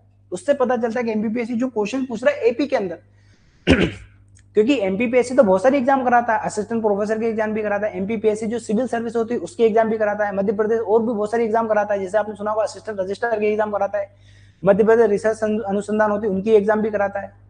बात समझ में आ गई? लेटरल एंट्री वाले लोगों की भी एग्जाम में इंटरव्यू लेता है एमपीपीएससी। जो डॉक्टर लोग होते हैं उनके क्या होता है? डायरेक्ट इंटरव्यू, तो उनकी कोई एग्जाम नहीं होती, डायरेक्ट इंटरव्यू।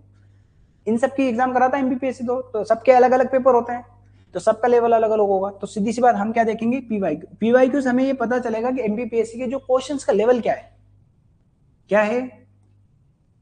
क्वेश्चंस का लेवल पता चलेगा हमें कि हमें जो पढ़ाई करना है वो ऊपर करना है, ऊपरी ऊपरी करना है कि गहराई में करना है।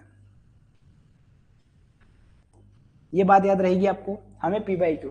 फिर उसके बाद हम क्या करेंगे? उसके बाद हमारे पास होना चाहिए एक अच्छा सा स्टडी मटेरियल। क्या होना चाहिए?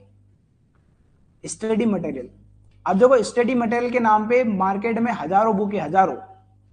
आपका जीवन खत्म हो जाएगा, इतना मटेरियल मार्केट में। पढ़ते पढ़ते जीवन गुजर जाएगा आपका, आपको ये पता नहीं चल पाएगा कौन सी बुक अच्छी है कौन सी बुक खराब है। तो ये सारी जिम्मेदारी हम अपने ऊपर लेते हैं, क्योंकि हम मेंटर से आपका हमारा काम ही यही है कि आपको बेस्ट कंटेंट देना, मार्केट में जो भी है उसका बेस्ट एक ही बुक के अंदर सारा कंटेंट आपको देना, निचोड़ देना निचोड़ दे देंगे हम सारा आपको। तो हम आपको इंग्लिश मीडियम, इंग्लिश में भी और हिंदी में भी, दोनों मीडियम में आपको हम पीडीएफ प्रोवाइड करेंगे। बात समझ में आ गई? हमारे टेलीग्राम चैनल पर और हमारे ऐप के ऊपर हम जो भी पढ़ाएंगे उसकी पीडीएफ आपको अवेलेबल रहेगी, ताकि आप पीडीएफ को डाउनलोड करके निकाल के अच्छे से पढ़ पाओ। तो इसलिए बुक के पीछे नहीं भगना है। और हमें लगेगा अगर कोई बुक बताना है तो हम बताएंगे, एक ही बुक बताएंगे ताकि आपका काम हो जाए। बात याद रहेगी? Study material. फिर आपको करना है प्रैक्टिस, जिसको हम बोलते हैं एमसीक्यूज। आपको क्या करना है? क्योंकि प्रैक्टिस बहुत जरूरी है। लोग ऐसे ही नहीं कह गए कि प्रैक्टिस मेक में परफेक्ट। बिना प्रैक्टिस के कुछ नहीं होने जा रहा। आपको हम कितना भी पढ़ा दें, अगर आपने प्रैक्टिस नहीं करी आपको 0% सन्नाटा। हो सकता है आपने पढ़ाओ पर प्रैक्टिस नहीं करी, एग्जाम में याद ही नहीं आ रहा आपको। अगर प्रैक्टिस करते तो आपको याद हो जाता। तो प्रैक्टिस के लिए हम क्या लगाएंगे? एमसीक्यू। इसके लिए हम लेंगे आपको मैराथन क्लासेस, ताकि सारे जितने भी हमने थ्योरी पढ़ाई है उसकी क्वेश्चंस जो होंगे, जो भी इंपॉर्टेंट क्वेश्चंस होंगे, वो हम उसके थ्योरी के एमसीक्यूज के माध्यम से सारा करा देंगे। और बाद में आपको लास्ट के 1 महीने आपको अंत में क्या करना है? रिवीजन। ऐसा नहीं है कि सब पढ़ा दिया है सर ने, अब तो मजा आ गया, हम घूमने चले गोवा। बात समझ में? क्या करना है? रिवीजन। तो बात याद है रहेगी आपको। बहुत सिंपल सा कंसेप्ट है। तो कल से हम अपनी क्लास स्टार्ट करते हैं। आप लोग निश्चिंत बिना किसी झिझक के हमारे साथ जुड़ सकते हो। आपको कोई और अन्य जानकारी चाहिए तो आप जीत साहित्य क्लासेस यूट्यूब चैनल को फॉलो कर सकते हैं। जीत साहित्य क्लासेस गूगल पे आप सर्च करोगे, आपको सारी इन्फॉर्मेशन मिलेगी। किसी भी प्रकार की कोई समस्या आती है वहां पे इन्फॉर्मेशन दी गई है आपको, आप कॉल कर लीजिए। जो भी आपकी डाउट रहेगा, दिक्कत रहेगी, वो उसका समाधान करने के लिए हम बैठे। ठीक है बच्चों, जय हिंद जय भारत। चलो मैं नंबर बता देता हूं आपको ये नंबर लीजिए। आपको किसी भी प्रकार की कोई भी दिक्कत आती है, आपको कोर्स से संबंधित क्या डाउट है, आप ये नंबर लिख लीजिए। हाँ सर बताइए। 780858274748। ठीक है, आप इस पे कांटेक्ट करके सारी जानकारी ले सकते हो। क्लास से संबंधित कि कब से क्लास चालू होगी, क्या प्राइस रहने वाली है, क्या फैसिलिटी मिलने वाली है, क्या सुविधा हमें मिलने वाली है। जो भी आपके डाउट है इस नंबर पे आप कांटेक्ट करिए 7805827748। सारी प्रकार की आपको क्या करी जाएगी, जो भी इंफॉर्मेशन होगी आपको दी जाएगी। किसी भी प्रकार का संशय मन में नहीं रखना है कि सर क्या ऑनलाइन क्लास होगी कि ऑफलाइन। दोनों मोड में हमारी क्लासेस होने वाली, ऑनलाइन मोड में भी होने वाली, ऑफलाइन मोड में। आपको ऑफलाइन में लगता है कि ऑफलाइन में हमें पढ़ना चाहिए, आप जीत साहित्य क्लासेस सुंदरम कॉम्प्लेक्स में आ सकते हो। यहाँ आपको सारी ऐसी सुविधा दी जाती है हमारी क्लासेस में। डिजिटल बोर्ड के माध्यम से पढ़ाया जाता है, ये देख ही सकते हो आप, सारी चीजें आपको पता रहे। दूसरा, हम जो भी पढ़ाएंगे वो डायरेक्ट लाइव क्लासेस रहेगी आपकी, रिकॉर्डेड रहेगी। मान लो किसी दिन आप नहीं आ पाए, बीमार हो गए, कोई इंपॉर्टेंट काम आ गया, तो आप हमारी ऐप के माध्यम से भी वो क्लासेस देख सकते हो। ठीक है बच्चों, जितनी इंफॉर्मेशन हो सकती थी हमने दे दी, और कोई आपको डाउट लगता है तो इस नंबर पे आप पूछ सकते हो। ठीक है,